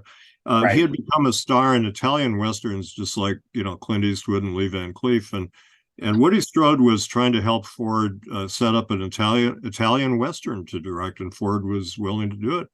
I don't know which of his different projects he had that he couldn't get a film made in America. This was really, really bothersome to me, that after Seven Women, which was, I think, a great film, came out in 1965, it was attacked by the critics, and actually it came out in early 1966, attacked by the reviewers, and the audiences shunned it because MGM kind of dumped it. But it did well abroad, and it's been reevaluated by critics like me and Mike, and we think it's one of his best. But anyway, after that, he couldn't get projects done in Hollywood, so he, as Andrew Sarah said, Ford realized his audience was foreign by that point. He said people in Europe and Japan want to hear about the Indians, for example, and that was a real slam at the American audiences. They didn't give a damn about their own country anymore, and he sort of had it with the American audience. I asked about Seven Women. I said, did you know that the American audience wouldn't like it? Kind of a dumb question, but he said, it was over their heads, he said, which is true. But anyway, so Woody Strode was trying to get this Western done for him, and this Italian guy was going to call him, and he never did. And Ford, at that point, that day, he was realizing, I'm not going to hear from this man. Right. This is the end of my career, and I'm packing it in. And the last thing he wanted to do, I realized later, is have some 23-year-old kid sit here and ask him about his old movies and ask him kind of gauche questions. And at the time, I was a little embarrassed by the interview, so I cut it down for Sight and Sound. But in recent years, for this new edition of John Ford, I printed virtually the entire transcript. I want people to know exactly what the experience was like trying to get answers out of this old coot, Well, I felt you held your own quite well, and I like that at a certain point you sort of acknowledged the fact that he clearly was not enjoying this when you had said, "Do you not like to be interviewed? How does it make you feel?" Because I thought that was a good thing to do, just kind of, let's break the tension and talk about this discomfort. But you didn't seem to be thrown at all. It just carried on. So I was rather impressed, and I was laughing a lot during it too, particularly when he kept saying that Bogdanovich was full of shit and everything he wrote in it. Yeah. At the time. Did you ever tell Bogdanovich that? Did you ever tell Bogdanovich what he said? Yeah, I'm sorry. Yeah, at the time, I Peter asked me not to put that in, so I left it out. Okay. Well, I figured, yeah. I left it out of the Sight and Sound version. But he was unfair to Peter. He was like, he claimed he didn't, he wasn't interviewed by Peter, but Peter did the interview book. But what he meant was, he said, well, Peter's always coming to the house, and asking questions. And, and then he puts it in a book. And That's kind of what Peter did. But then Peter hauled him out to Monument Valley to do the interview directed by John Ford. And Ford obviously was fully aware of what he was doing and cooperated with it and actually liked the film. But he was just being mean. And then I realized why he was down on Peter. I found a letter he wrote to Peter. Peter wrote a profile of Ford for Esquire in 1964 called The Autumn of John Ford. When he did Cheyenne Autumn, Peter was on the location. His last Western, very moving and dark film about genocide, really. And it's anyway, but Ford was angry about this, and he wrote him a letter and he said, I'm angry at this article because you quoted me using profanity. Well, I mean, he used profanity a lot. And also you implied that I was finished. That really bothered him because the title, The Autumn of John Ford, means, the final stages of his career. Right. But that's what it was. It was a kind of a lament for, the fact that he was, but it was very moving and very compassionate because he was talking about a great director in his later stages of his career. And there's nothing really wrong about it. But Ford was sensitive about it. I could see his point, but he took it out on Peter because of that. Right. I see. Peter was trying to be nice and Ford was being shitty about it. And Peter reprinted that essay in his later editions of his book, John Ford, which I recommend. It's amazing he did a whole interview book with Ford. It's kind of sketchy because Ford didn't say a lot about certain films, but it's the most anybody ever got out of Ford. Jerry Perry did a book of Ford interviews. He assembled Ford interviews. Actually, the best Ford interview ever done, a guy named Bill Libby for Cosmopolitan magazine, of all places. When Cheyenne Autumn came out, he did a simple thing. He said, Mr. Ford, the Western has a lot of detractors. Will you please defend the Western? Oh, good idea. That was a great question. He thought of this. Yeah. So Ford expounded and he became very eloquent and he gave this wonderful, wonderful interview. And it's in Jerry Perry's book of John Ford interviews. And two other Ford interviews are wonderful that during World War II, the Navy did an oral history of Ford on the Battle of Midway, which he was in, and he photographed it and made a great film about it. And he did an oral history, and given that it was the Navy, he took it very seriously and was very detailed and very eloquent. And then he gave an interview in 1964 to American Legion magazine about filming the D-Day landings, which obviously he took very seriously. And he was in charge of the naval photography of D-Day on Omaha Beach, and epic story. I was just interviewed for a French documentary about the filmmakers. George Stevens filmed Utah Beach, which the Canadians landed on, and Ford filmed Omaha Beach. And so, Ford did this feat, and he gave a really wonderful interview to American Legion magazine, which I didn't even know about for a long time, but I discovered it while I was doing my biography, and you can read that online. And so when the mood was right, he could talk about his work. But those were his talking about the war, which was a different thing for him. Right. He wouldn't expound on the aesthetics of The Quiet Man or something. That's for us to do. I'll have to check those other interviews out. I wanted to ask because before, like I had mentioned earlier, I had only seen a handful of Ford films before reading the book, and I had asked Joseph which movies I should watch to help read the book before reading the book, and the ones you suggested were Ford Apache, Wagon Master, The Quiet Man. They were expendable: The Grapes of Wrath, The Man Who Shot Liberty Valance, Straight Shooting, The Searchers, and Seven Women. Why do you feel these are the good ones to begin with, do you think?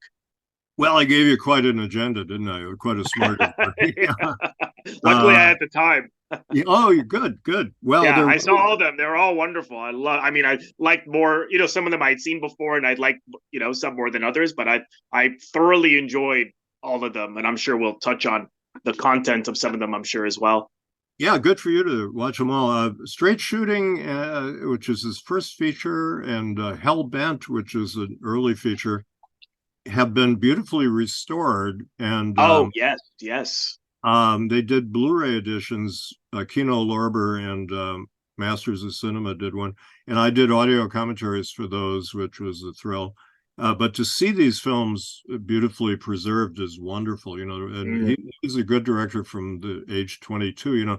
When I came out to see him, he said, "How old are you?" And I said, 22. I forgot I had just turned 23. And he said, 22 and you've written a book? And I said, well, you were 22 and you directed a film, Yeah, there you go.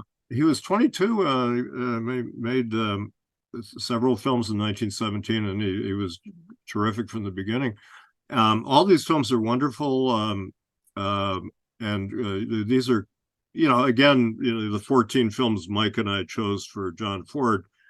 I think most of those are ones we wrote about. My current favorite Ford films, they vary from time to time, are Wagon Master and They Were Expendable, which are both masterpieces. And I kind of wore out The Searchers and The Quiet Man, which used to be my favorites. I saw them too much, but Wagon Master is sublime. It's to me is the ideal film, because you just take your friends, small group of friends, a small budget, 8 wagons. You go out in the West and get your friends in the Navajo tribe to play Native Americans and make this small poetic Western, which Lindsay Anderson called an avant-garde Western. I'd recommend that highly. And it stars Ben Johnson and Harry Carey Jr. And when Ford called Dobie Carey, as people called him, said, I want you and Ben to be in this film. And he said, and Duke?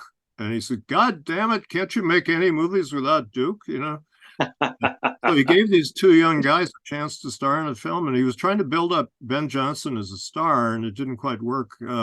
I think Ben Johnson was a wonderful, authentic actor, but the only thing he lacked at the time was, Ingmar Bergman said a star needs a sense of danger, and it could be danger of violence or sexual danger or anything, but Ben Johnson was such a nice, sweet presence on screen.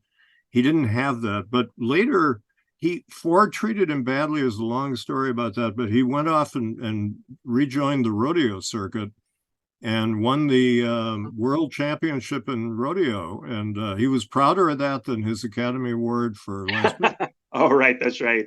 Well, that was a really, sorry, go ahead. I want to cut you off. I was going to say that then he returned to pictures, and he was in, people have seen him in The Wild Bunch and One-Eyed Jacks, and he's wonderful.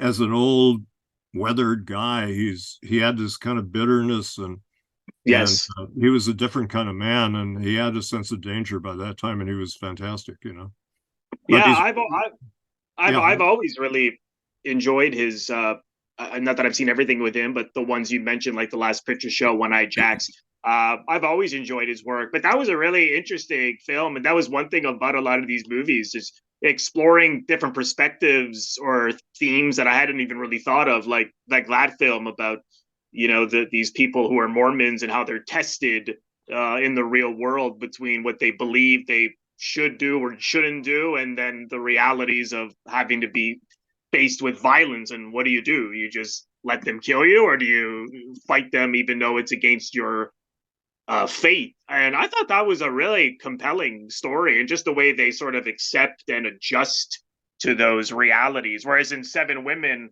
it seemed as if at least the main protagonist, she couldn't accept that she had to adjust to the realities. So I thought the way in which you saw those themes again in his other films were quite powerful in different ways in which he did it. But I never think about things like that in terms of, I was brought up Catholic, but I'm not so religious now. But I thought, that's really, really interesting. What would one do in a situation like that? Well, that's an interesting connection. I hadn't thought of that, but that's very true. Wagon Master and Seven Women are both reflections of that theme. And it's true that the Mormons, Ford became friendly with Mormons on his Westerns in Monument Valley, that when he needed white extras, he would call on the local Mormons. And he said they were great square dancers, for example. And he said they would sit around and tell him the story of their forebears, migrating across the country. And he responded to them because they were outcasts, and they were persecuted for their faith, just like Catholics were at the time, and Right. Jews and black people. And Ford always was for underdogs, and he was sympathetic to the Native Americans, people who were persecuted. There was a French critic, Philippe Hodequet, who said Ford had an obsession with justice. And you see that in his film. So here you have this, the religious community, they're somewhat otherworldly, but they have to make this trek across the desert. And Ward Bond is terrific as the head of their little group. And but they have to be pragmatic and hire these two horse traders. And one of the ironies of Wagon Master is that they don't believe in violence, but they have to. There's these outlaws who are pursuing them, and the two young cowboys have guns, and they have to resort to gunfire to save the Mormons. And so the irony is, and Ford had been through World War II. I think he was responding that there are times when you believe in peace, but you have to defend yourself with guns. And Seven Women, again, it's kind of the inverse, as you say, because it's these women who they're different kinds of women, but they're all in this little fort in China in the 30s in this war-torn region. And they've insulated themselves against the world in an unreal way. And the mission leader, Margaret Leighton, who you referred to, is rather intolerant and daft. She says, we're American citizens, nobody's going to harm us, which is absurd. And there's a kind of a dark humor running through the film that people didn't. Oh, yes. I love the humor I'm sure we'll get into that, but I love his dark sense of humor. And I was actually surprised that a number of, you had mentioned some critics did not like that about his films, but I thought they worked wonderfully a lot of the time. Yeah, I was asked to keynote. There was an international conference on Ford in Ireland some years ago, and they asked me to do the keynote speech. And I thought, well, instead of doing something predictable, I'll bite the bullet and deal with. I think one of the things that bother Ford's detractors, most of the time when people don't like Ford, they say, I don't like his coarse humor where people are knocking each other around and just fighting and all that kind of stuff. And Ford enjoys those kind of things, and the drinking. And so I thought I would deal with why is humor so integral to his work, which I think it really is.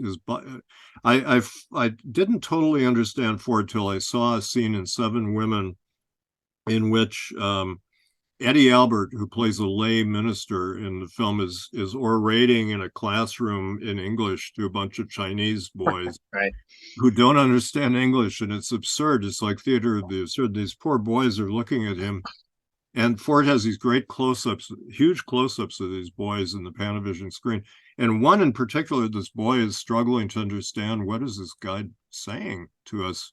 And that's when I got Ford, because there's a dark humor in that, and it's sad at the same time, but it's tragic, but it's funny at the same time. And I realized that those things go hand in hand. And when Ford did The Searchers, he said to Jean Matry right before he made the film, he said, I want to do a tragedy, the most serious in the world, that turned into the ridiculous.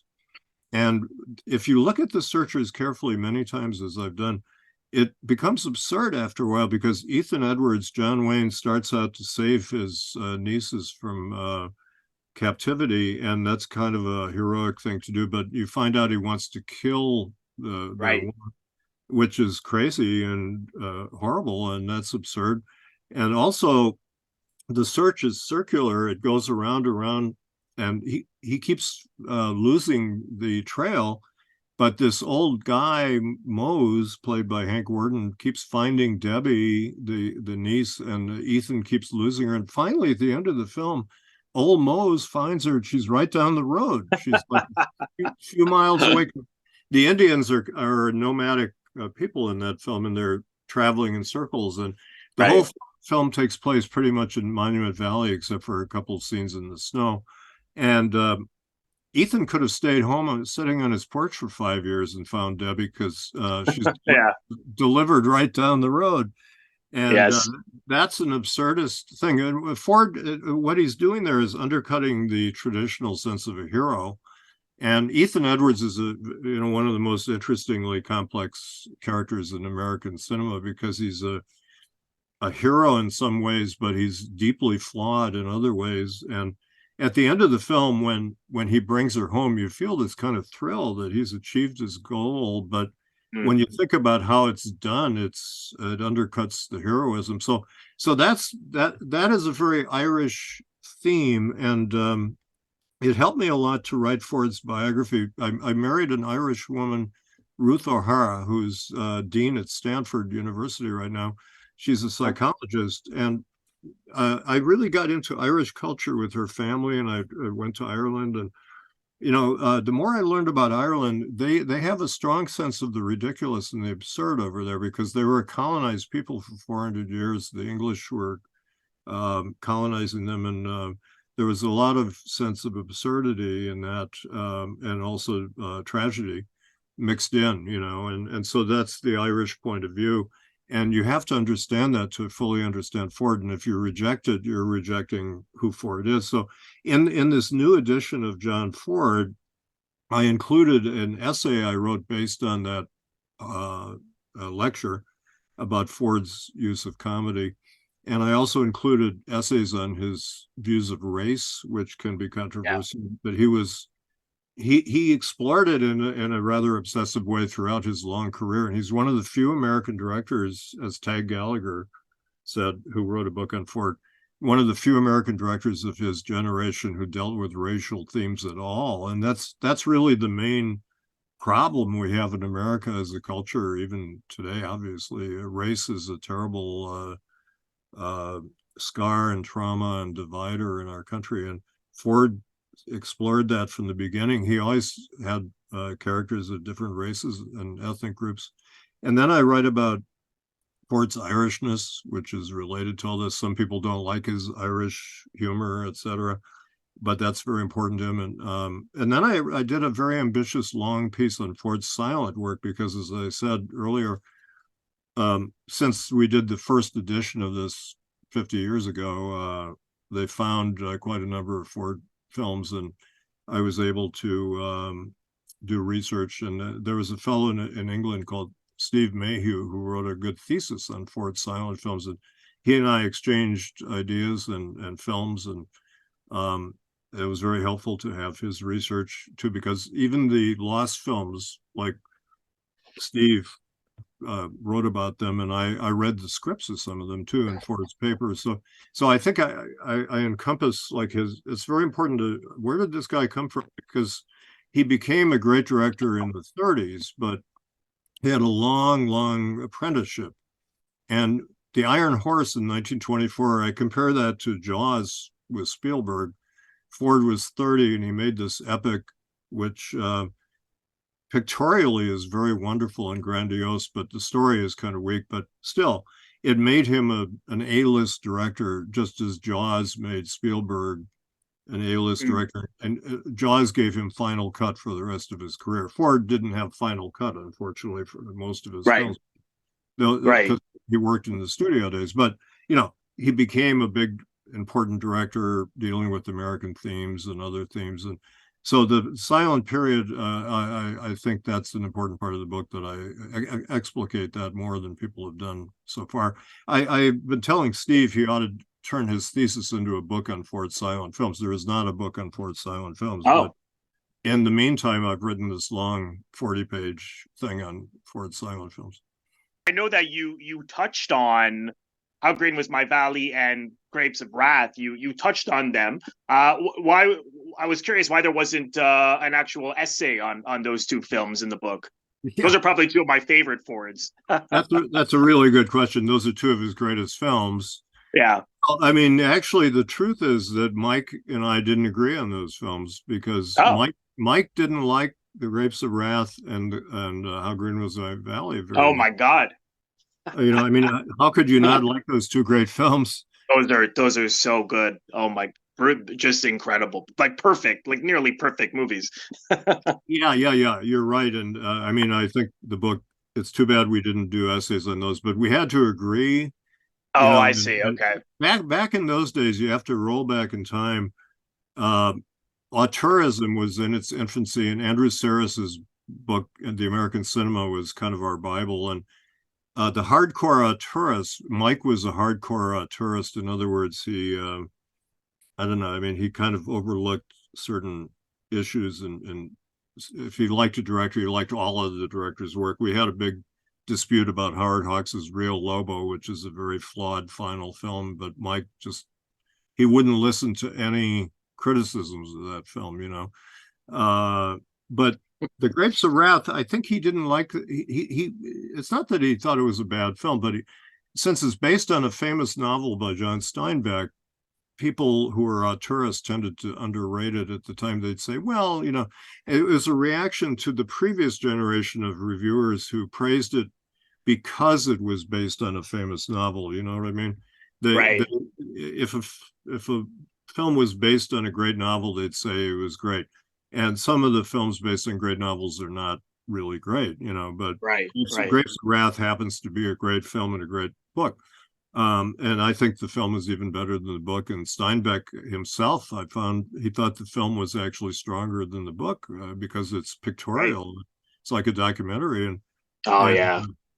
How Green Was My Valley is based on a classic book. It's not that quality of a book, but it won the Best Picture the year of Citizen Kane, which is controversial, but it's a wonderful film.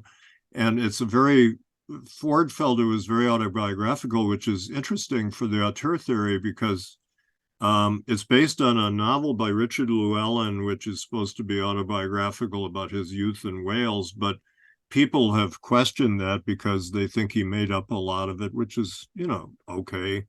Except he kind of misrepresented the origins of the story. But then the script was by Philip Dunn, who wrote it for William Wyler to direct. And Wyler had a lot of influence on the project. But then the front office replaced Wyler, who was known to be kind of slow and expensive, with Ford, who was more efficient. And so you have Philip Dunn and William Wyler contributing to this work, and yet Ford considered it autobiographical. But I think that it reminded him a lot of his because of the famine, right? Because of the Irish famine. Well, The Grapes of Wrath, he said, reminded him of the famine where people were thrown off their farms and on the roads, and they were starving, and that really, you know, Thomas Flanagan, who is a terrific writer, said that's his most Irish film, The Grapes of Wrath, because it reflects the Great Famine. How Green Was My Valley is set in Wales, and some people criticize it because the people seem Irish and they sing Irish songs and stuff. I see. That's Ford's shtick, you know. But I mean, he makes it his own kind of thing. But he didn't add a lot to the script. And I interviewed Philip Dunn, and he was a little cranky about Ford, you know, getting a lot of credit for it. But Ford did it. It is a case where if you want to study auteurism, it's a good case in point, because the French who created the auteur theory, Truffaut and other people, did not design it for directors who wrote their own scripts like Ingmar Bergman. They designed it for people who didn't write their own scripts. In other words, how do you take a script or a book and turn it into something that's personal? Right. Ford did with this terrific script. And he made it personal by the way he filmed it. You know, the visuals and the acting, that's what a director does. And Ford added a lot of, there are a lot of silent things in the film that are, you know, Fordian touches and acting bits. And Ford even wrote some lines. Philip Dunn told me he thought the best line in the film was written by Ford when they have the mine collapse and the father is trapped in the mine.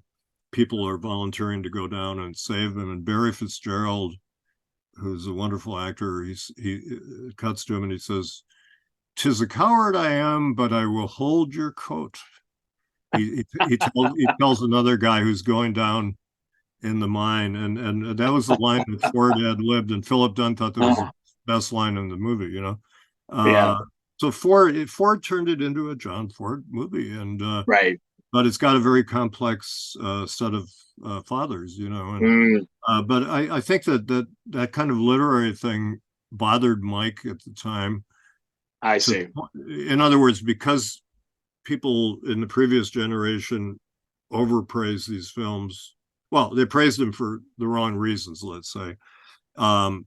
Because, Bosley Crowther, for example, of the New York Times, was a notorious idiot, but he would praise a film if it dealt with social issues that were important. And they would praise a film like The Grapes of Wrath because it dealt with an important social problem, and then the auteurs rejected that line of thought, but that's kind of misguided. If it's a good film, it's a good film, and frankly, I think if it deals with an important social issue, that's great. I think The Grapes of Wrath is the kind of film that Hollywood doesn't really make anymore, and it's remarkable that such a radical film was made in 1940. Yeah, absolutely. Fantastic. And Wagon Master is like The Grapes of Wrath. It's about a bunch of people cast away from their homes, going on the road to find a new home. And Cheyenne Autumn, Ford, that's kind of a failure in some obvious ways. But when Ford, I found in various research papers that Ford wanted to make it like The Grapes of Wrath, as a kind of a black and white small film with he wanted the Cheyenne to have subtitles when they spoke, and he wanted to cast for the main actors. He wanted only people with Indian heritage, such as Richard Boone, and there's some other actors who had Native American backgrounds. But unfortunately, to make the film, he had to compromise. Warner Brothers wanted it to be a big screen, color spectacle, the most expensive film Ford did. And for some reason, they wanted Mexican actors to play the chiefs. And they had Ricardo Montalban and Gilbert Roland, who are excellent actors, and they actually give good performances, but they're not authentic, And then you have Victor Jory. Nobody complains about Victor Jory, who's a white man who plays a chief, but he's so authentic looking that he's terrific, But I did the audio commentary for that film, and I just said, I'm going to admit the film has some compromises, but let's accept it for what it is, and it has a lot of virtues as well. But Ford wanted to make it like The Grapes of Wrath. But anyway, so to answer your question, very, very shrewd, penetrating question, Robert, you zeroed in on a flaw in the book that Mike and I didn't agree on The Grapes of Wrath and How Green Was My Valley, so we had to not write about it. And I see. One other film we didn't agree on was They Were Expendable, which I thought was great, and Mike didn't like, because, Mike was the kind of rebellious anti-establishment guy, which is terrific. I was too, but I could still appreciate this film paying tribute to the sacrifice. Right, exactly. Their struggles and sacrifice of what they went through. And there's a lot of touching moments in there, particularly with Donna Reed as she breaks down after that dinner scene, just because she doesn't know whether she'll see those men or not, or when her and Wayne say goodbye on the phone and they'll never see each other again. Immediately your heart goes out to all the servicemen and women, whether you agree with war or not. They're human beings, right? So I quite enjoyed that one as well. Yeah, I'm glad you like that. And it's a very moving film about sacrifice, which is a theme that is, most people in America today would not willingly sacrifice their lives for our country. In World War II, people did that. We do have volunteer service now, and some people go off and do that. But it was during the Vietnam War, and Mike didn't like a film that was about the military. I see. So we had this uneasy compromise. I tried to meld his somewhat negative views with my more positive views, and I've always felt that section in the first edition was not really satisfactory. So I say in the book that I decided to rewrite that one section. I tried to keep the book as much as possible the way it was. Right. The youthful energy and vitality and passion is worth keeping. So I didn't try to rewrite things that I didn't feel the need to, but They Were Expendable, I did an overhaul of that, and I rewrote it to reflect the fact that I think it's a great film. And Mike and I we kept being friends over the years. And he said later, excuse me, he said, yeah, I realize that's a great film. He changed. Yeah. I, Changed his mind. I interviewed in it's fascinating when you get to do a biography. The best part is when you talk to all kinds of interesting people. And I interviewed Admiral John Bulkley, who was the model for the character that Robert Montgomery plays, called Brickley in the film. And Admiral Bulkley told me the military had a rule that you couldn't use the real name of a service member in a Hollywood film. But he was the real model of that story, and he won the Medal of Honor for rescuing General MacArthur from the Philippines, as you see in the film, and also for his other exploits. He ran all the PT boat. He was the commander of all the PT boats in that region during the war. John F. Kennedy was one of his people under him, and he told me Joseph Kennedy came to him early in the war and asked him to let his son Jack command a PT boat. And this is really an interesting insight. He said Jack wants to run for Congress after the war, and he wants to get the veterans vote, so he wants to be a PT boat commander.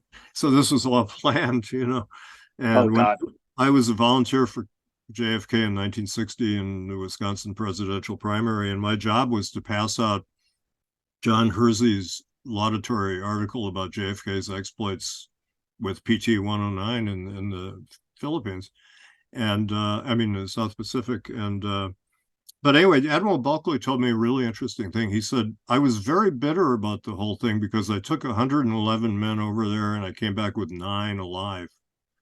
I lost all those men. And he said it was a hopeless thing to try to defend the Philippines. We didn't have the men, we didn't have the ships, we didn't have the fuel, but we had to put up a fight against the Japanese to, for the sake of the Asian world. We had to show that we didn't just kind of let ourselves be rolled over by the Japanese. But he said it was hopeless. And, this was what the film is about, is these people who are doing their duty in a hopeless cause. And it's a tragedy. It was the greatest defeat in the history of the United States up to that time. And Andrew Saris wrote some wonderful stuff about Ford. And he said Ford was the American cinema's field marshal in charge of retreats and last stands, which is a wonderful phrase. Ford always kind of praised people who were putting up, defending hopeless causes and, giving up their lives, sacrificing themselves. And that's a very noble theme. Very moving film and tremendous photography. I think that's the best black and white photography I've ever seen by Joseph H. August. It looks like a documentary. Yes. But as I said to Admiral Bulkley, I said it looked like a documentary. He said, a documentary, yes, but with good actors, he said. And he said, Robert Montgomery, he said, he plays me very well. He said an interesting thing he told me, Ford put Robert Montgomery on Bulkley's PT boat during the war. At least Bulkley thought that's how Montgomery, he said, suddenly this Hollywood actor wound up being his second in command. And he said he didn't know anything about PT boats, but he proved to be a really good officer. And he said, I think Ford put him there so he could study me to give a performance. And he said, he looks like me, he talks like me. Good performance by Montgomery. He said, a great interview. Wonderful man, Admiral Bulkley. And by the way, I've interviewed 2 men who won the Medal of Honor, also General Jimmy Doolittle, who led the raid on Tokyo in 1942. And both of them tried to turn down the honor because they lost too many of their men. And they didn't want to get honored, the greatest honor you can get. And they were both ordered to take their Medal of Honor from President Roosevelt for public relations reasons, I see. Those are real heroes who don't want the glory, but they get. Oh, yes. Certainly. Yeah. Wow. The other, something that I thought was really interesting was someone that you had interviewed, you had asked them how did it come to be that Ford became more sympathetic towards indigenous people in his films? And she simply said, because he came to know them What do you think?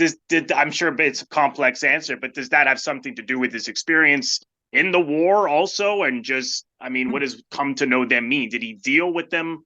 Did he get to know people more, or how did his views change from going from, the natives being the bad guys and in a lot of westerns, and now something like Fort Apache where they're the heroes? I mean, it's really interesting how that came to be for him. You're raising one of my favorite Ford themes, and I wrote about it. I love Fort Apache, as I said, and I wrote this essay on Ford and race. And the person who said that, and I love that quote, it's Catherine Clifton, who was Ford's research assistant, who was a very shrewd, sharp woman who he relied on a lot. Because people in Hollywood don't read much, Ford was a great reader and he had a huge library. And she said he hired me so he had somebody to talk to about books, and he would give me 10 books to read on the Civil War, and I'd go home and read them, and then we'd talk about them. And really smart lady.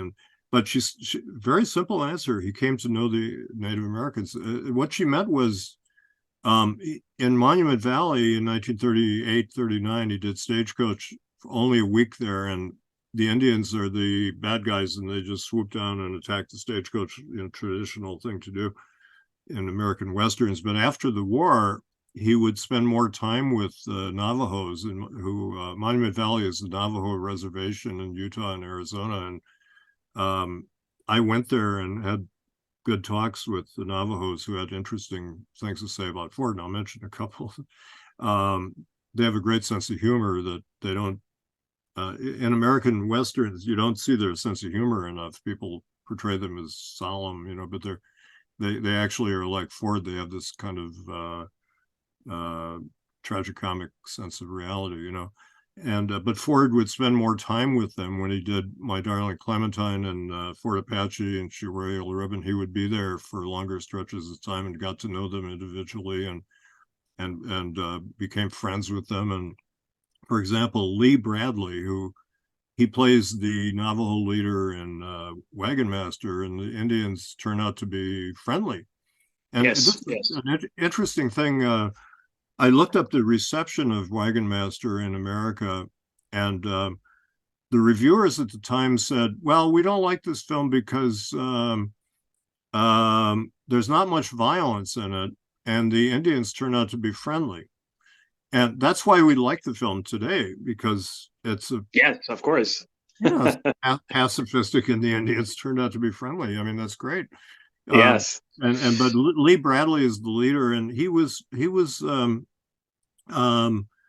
son of an Irish cavalryman and an Indian woman, a Navajo woman. And so he and Ford felt that they were brothers, in a sense, and they were great friends. And she said, I talked to Lee Bradley's daughter, Lillian Bradley Smith, and she was a great interview, because I said, what do you think of the portrayal of Native Americans in Ford films? And she said, well, it all depended on who wrote the script. And I thought that was a really profound comment. And that goes beyond what most film critics would say, because it does. Frank Nugent wrote the scripts for Fort Apache and She Wore a Yellow Ribbon and The Searchers. And Nugent was half Irish and half Jewish. And he was liberal, and he was very sympathetic to the Native Americans. And that's reflected in the films that he wrote. But then Rio Grande is a strange reversion to this Indians being the bad guys, and they're kind of crazy and diabolical. But the script was written by James Kevin McGinnis, who was a kind of a nut. He was a right-wing nut who was involved heavily in the blacklist, and so Mrs. Smith was really accurate. But Ford is the ultimate guy who hired these people. Right. But how does a guy who makes Fort Apache so sympathetic to Indians, 2 years later he makes Rio Grande? And actually, that film was so anti-Indian that even the production code said, hey, guys, please tone it down. Please tone it down. They were known for their racism, but they said, this is really over the top, So that he came to know them, but he really got to be friendly with them, and he understood them as much as he could. but he had limitations being a white person. I mean, he read a lot about the West. He read a lot about Native Americans, and he said my sympathy is all with the Indians, but his views on Western history were complex. He had an interesting line. He said, "Who else could see both sides of?" He said, "We were on both sides of the epic." He meant the Irish. Much of the cavalry were Irish immigrants doing a dirty job. You know, immigrants get the dirty jobs in America, and to prove their patriotism, you know. But he said to me, the cavalry weren't all American boys, you know. They made a lot of stupid mistakes. He said, like Custer, you know, it was a pretty silly goddamn expedition, you know. And so Ford could see the tragedy, and yet he had. In Fort Apache, you sympathize with the most of the men are likable characters, yes, and their wives. But then you have a commander played by Henry Fonda who's a racist, and they call him a madman. Mm-hmm. And he leads them into a terrible massacre. I'll tell you a thing. When I went to Monument Valley in 1973 and I interviewed some Navajos, there was a young guy who had just come back from Vietnam, and he was wearing his fatigue jacket from Vietnam with insignias on it and stuff. And I said, what do you think of John Ford? He said, is he the old guy with the eye patch? And I said, yeah. He said, well, he's okay. I said, what do you think of John Wayne? And he changed completely, because John Wayne, Mrs. Smith said, we were very shocked when John Wayne gave his interview to Playboy in 1971. If you've read that, Robert. Huh? It's a bad interview. Oh, God, he was nuts, politically speaking anyways. Yeah, he said the Indians deserved what happened because they really share their land with the white people. I mean, God. But Mrs. Smith said we were all stunned because we thought John Wayne was our friend, because when he came here, he was really terrific and nice guy, and we all got along fine. And people who worked with Wayne, even Dennis Hopper, said, you know, it's impossible not to like the man. Right. But he had these crazy, you know, racist political. Yes. Yeah. Well, his good nature side really comes through in his performances. There's a sense of I don't know. There's almost a sense of innocence about him. There's a sense of I find him funny too. Also, maybe because so many people have mimicked him that when I hear that voice, you just can't help but hear so many people mimic him over the years. But there is something very likable about him on screen. But then you read some of his views and you think, oh God, why did he think this way? Yeah, he's a test case for you know, I believe in it. This is a big theme in America right now, is you have to separate the art from the artist to some extent, because artists are very flawed people. Almost all of them are human beings. We're all flawed people. I mean, you know, we all have some racism in us, or prejudice of one kind or another, and we try not to. But John Wayne was more flagrant than others, but he's my favorite actor, and I've written articles about trying to sort out that distinction. But Ford very shrewdly used, as you say, the innocence and actually kind of the stupidity of Wayne, in a sense, politically. He was kind of politically stupid, and Ford would kid him in films, you know. But in Fort Apache, he plays the guy who is pro-Native American. Yes, which is so surprising if you don't know the film, but know that interview and then see the film, because I was very surprised that he was... That's the part he played. It's ironic, but he was very believable in it. I mean, he gives a great performance, I thought. Yeah, he's the guy who knows Indians, as they say. Yes. He admires them and likes them, and he's standing up for them. And Colonel Thursday breaks his word to Cochise, the Indian leader, and John Wayne's character says, "I gave my word to Cochise," and Thursday says, you know, an American soldier can't give his word to an Indian or whatever. I mean, it's a better line than that. But Wayne says, you know, it means something to me that I gave my word to Cochise, because, you know, he admires him and he has a sense of honor. And that's a key scene in the film, and he stands up for the Native Americans, but it's still a tragedy because he's part of the cavalry, and they all kind of go along with Thursday, and they all get slaughtered. But anyway, this young Navajo, I was going to finish the tale. I said, so what do you think of John Wayne? And he said, if he comes back here to make a movie, I'm going to be up there in those rocks with my M1 rifle from Vietnam, and I'll pick him off, he said. He must have really pissed that guy off.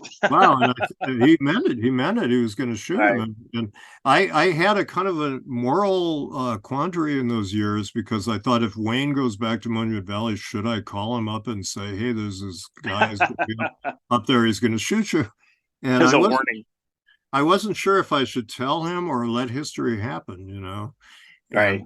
Fortunately, he never went back. He did a series of aspirin commercials for Daytrail, where he stood in front of a backdrop of Monument Valley, but he never was there. So I was, but could you imagine the headline, Indian kills John Wayne? Would have been one of the great stories.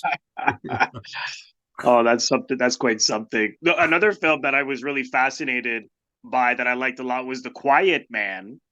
And again, I thought Wayne was terrific in it. And one thing that I found so, because it's a complex story, which in a good way, and what I found so fascinating with the John Wayne character was that he never tells his wife what happened in America about, he was a boxer and he killed this guy in the ring, and he's running from his troubles partly. And as his demons come back to haunt him, he tries to run from his life, and he's finding those same things hitting him in a lot of ways. He's faced with violence and he's trying to run from it.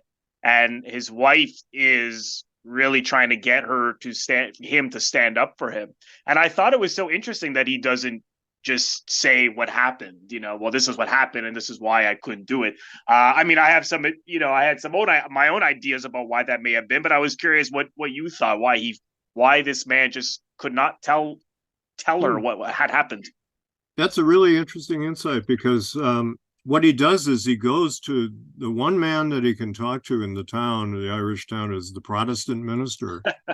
And he's portrayed sympathetically, but he only has a tiny congregation, and they all like him. But he's an outsider, like John Wayne's character, who's actually born in Ireland. He went to America and then he comes back.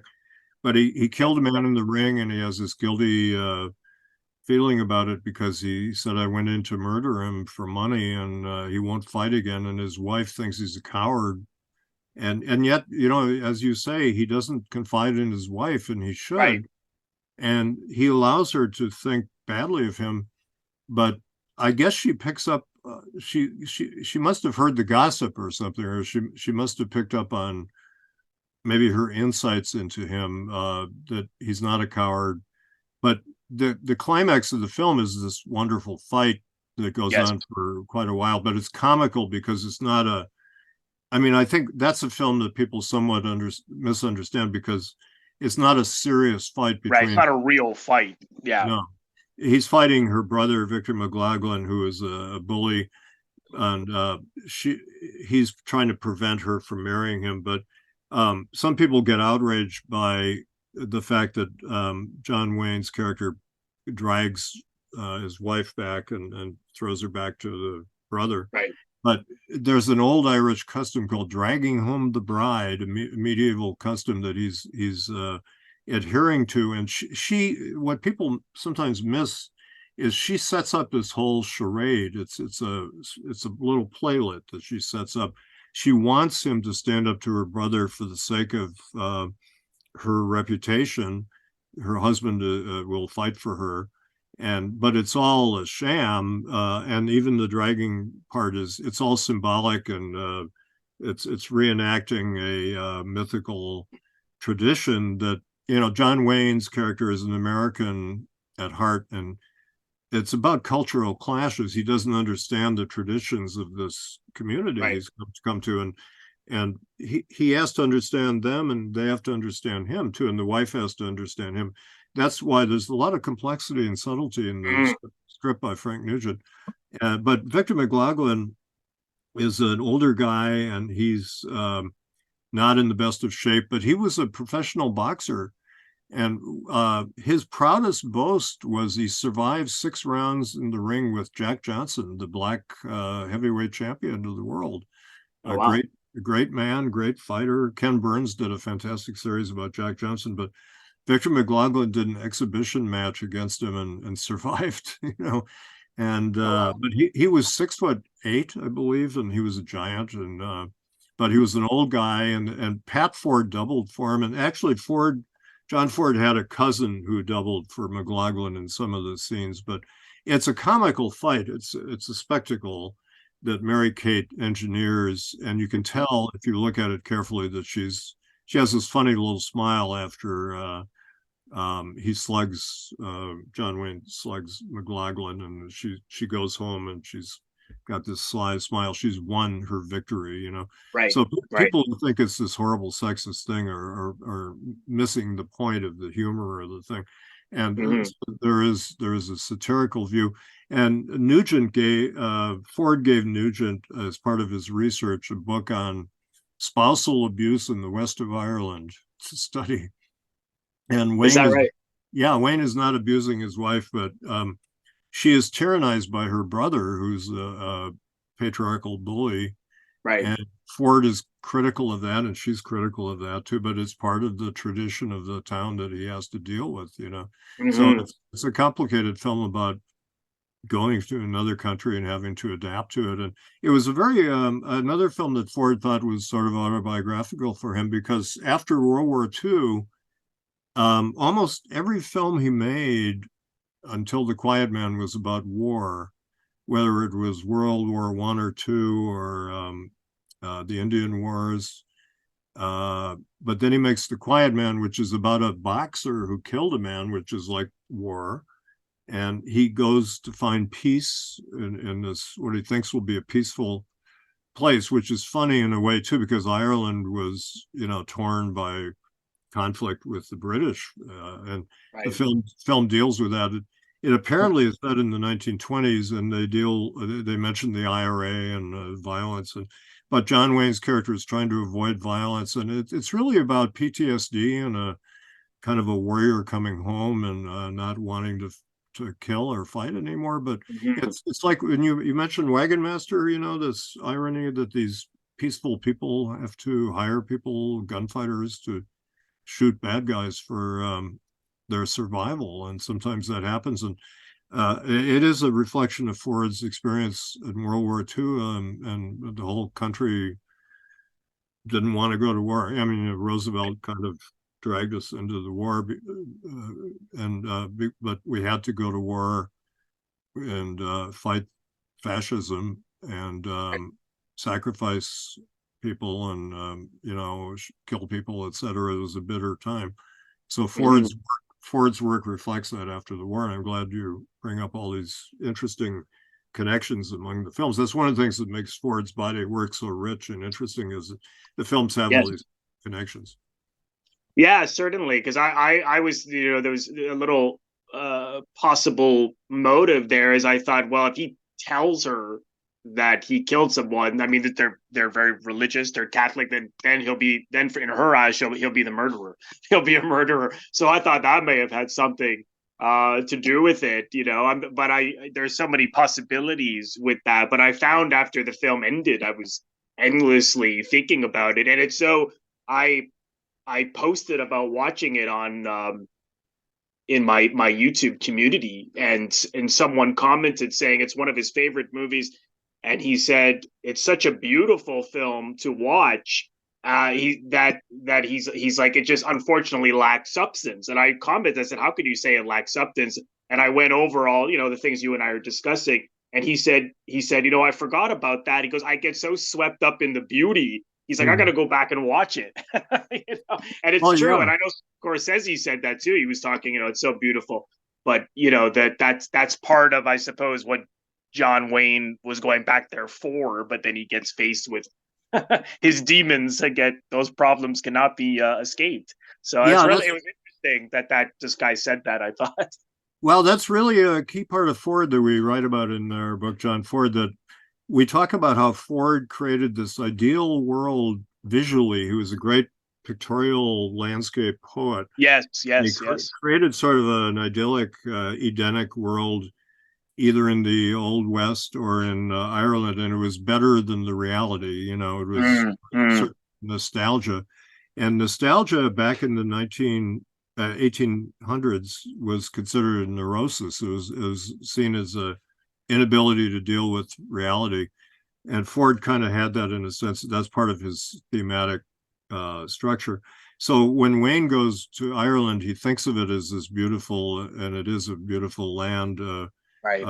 beautiful pictures and landscapes and people, and yet there's this trouble and violence and complexity under it, and that's part of what goes on in the film. And one thing that when you mentioned that you thought about it a lot, I think that's one of the things that's so good about Ford, and also I'll give a big shout out to Frank Nugent, who I wrote a long piece about in the Writers Guild magazine, which is in my book, Two Cheers for Hollywood.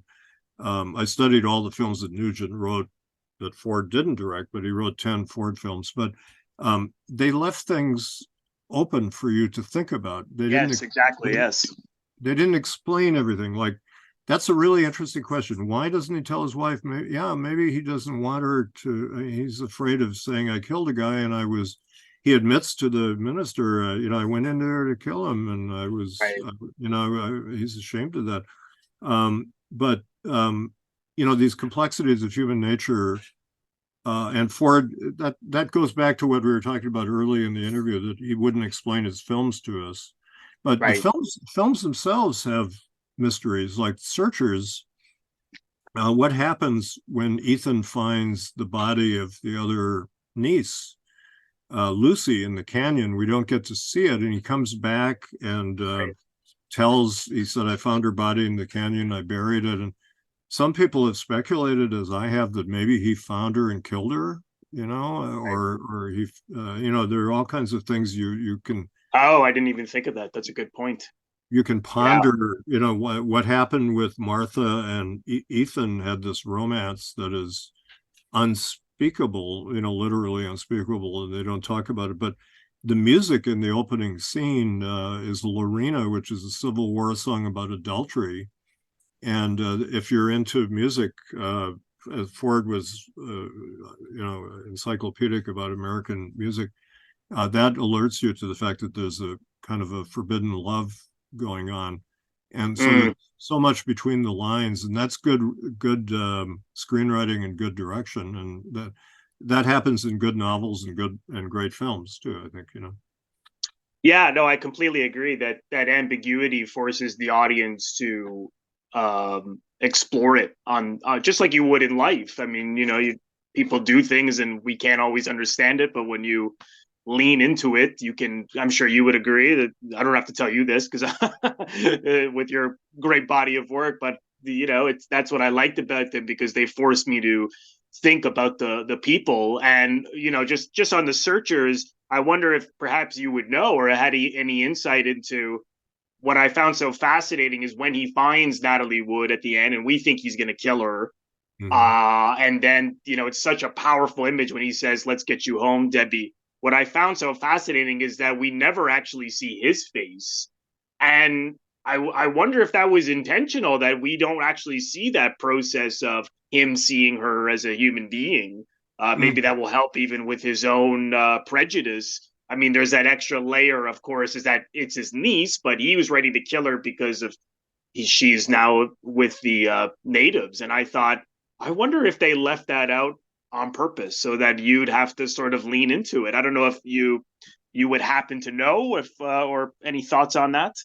Well, Ford made it more mysterious because in the script by Nugent, he has some dialogue that's too on the nose. He says something like, to Debbie, he says, you sure favor your mother. In other words, he thinks of the woman he loved and he can't kill her daughter.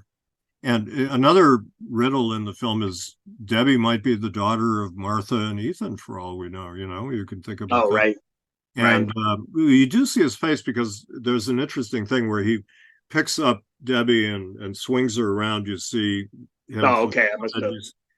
The camera is more on her, but you do see his face. But Right. one thing that's wonderful about that shot, just a subtle thing, is the cameraman loses John Wayne and Natalie Wood's faces in the frame when he suddenly, the camera operator has to jerk the camera up as John Wayne lifts her up.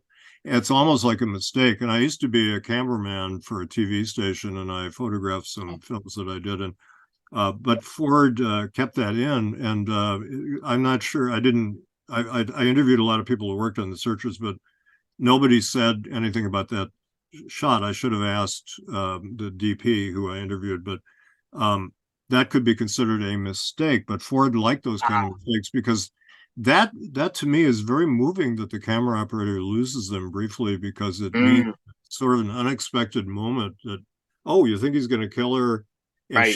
she looks terrified and tense, and then she loosens up when he says, "Let's go home, Debbie," and swings around.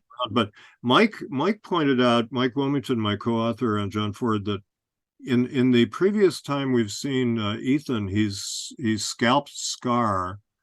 Yes. And he comes out of Scar's tent with the scalp, and he has this close up where he looks very strange, and like Mike says, he looks like he's purged of his hatred because he's done this symbolic action of scalping his enemy, which, and Ford knew enough to know that scalping, which in racist terms is attributed to Indians scalping white people, it was actually introduced by white people who scalped Native Americans.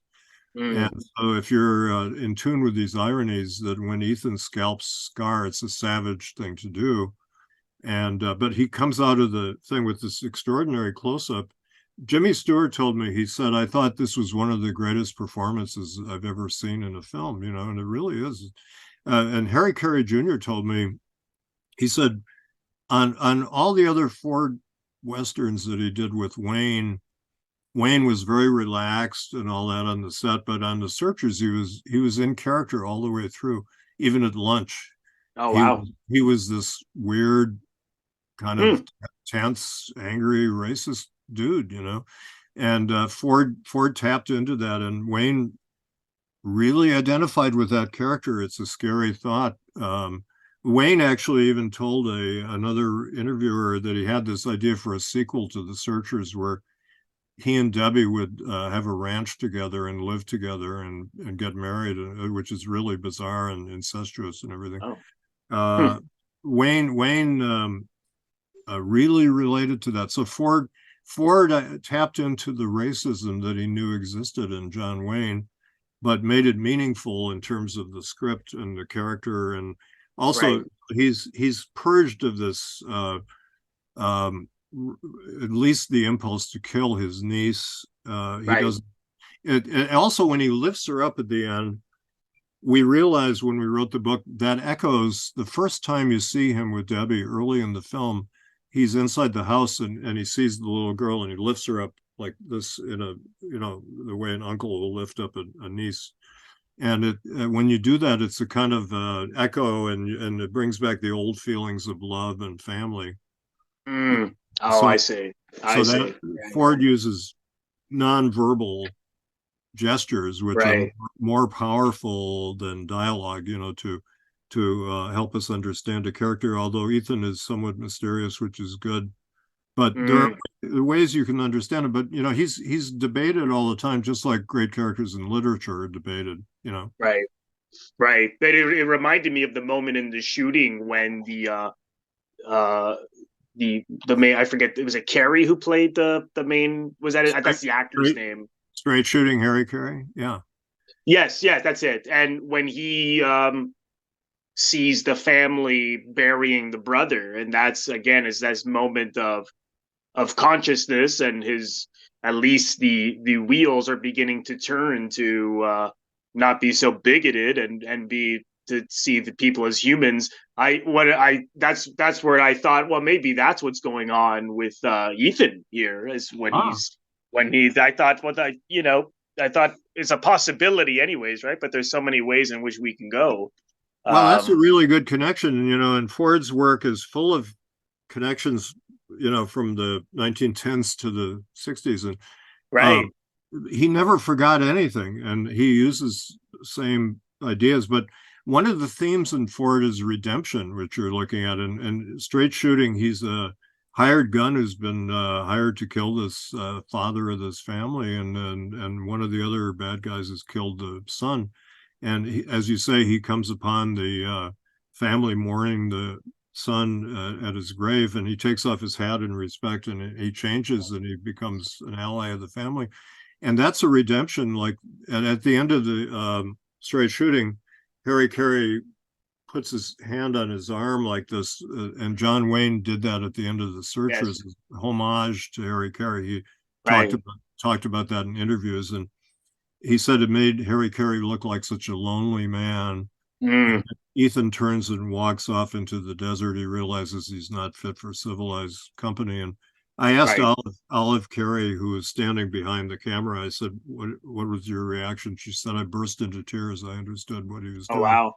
But redemption is a big theme. There's a great Ford film called Pilgrimage, which not too many people know, but I got Fox to read. I want to see that. You wrote about it in the book, and that looks very compelling. So I'll have to find that and watch it.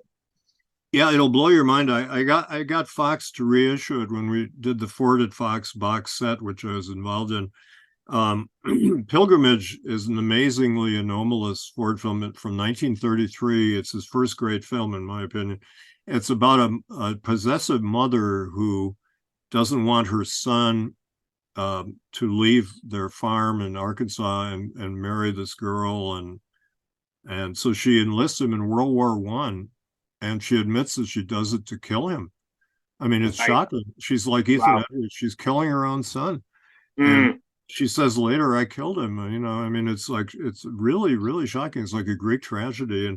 But the strange thing about Pilgrimage is the second half of the film is comical. And at first I didn't get this, but she goes on this pilgrimage of mothers who lost their sons in the war. The army takes them overseas.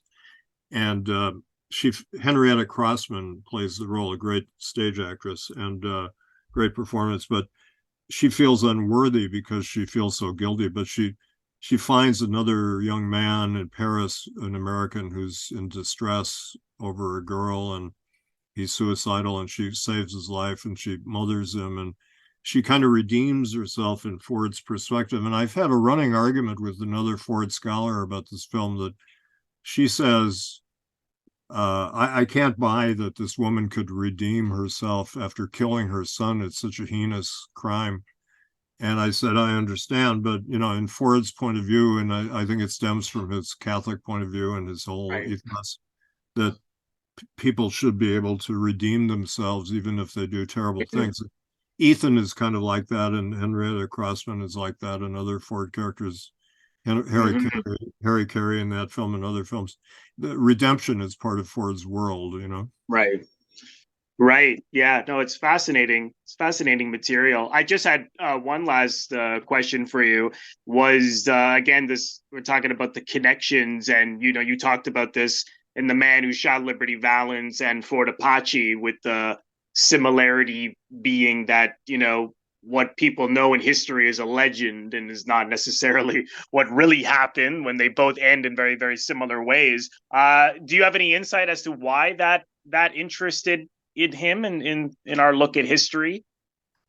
Well, it's one of the things that resonates greatly with me. As I said, Fort Apache and its confronting of the reality behind the myth of Custer, and the whole genocide of Native Americans, which we have trouble recognizing. I mean, like Nikki Haley running for president couldn't even mention slavery when she talked about the Civil War. It is hard for Americans to come to terms with the racism that our country was founded on.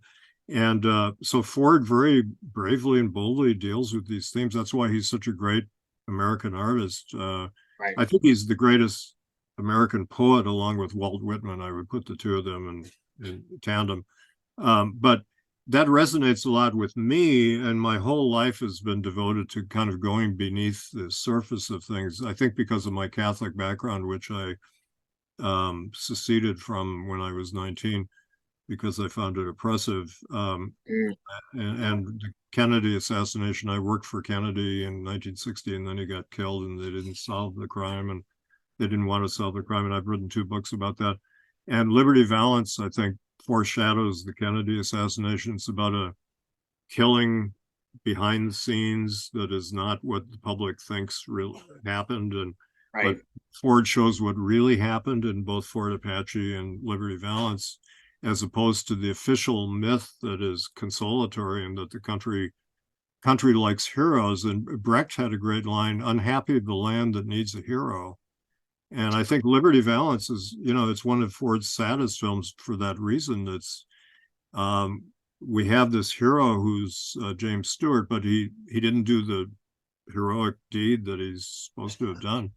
And the real hero dies in obscurity, and Ford mourns this man. And Ford examines these themes, very deep themes about our history.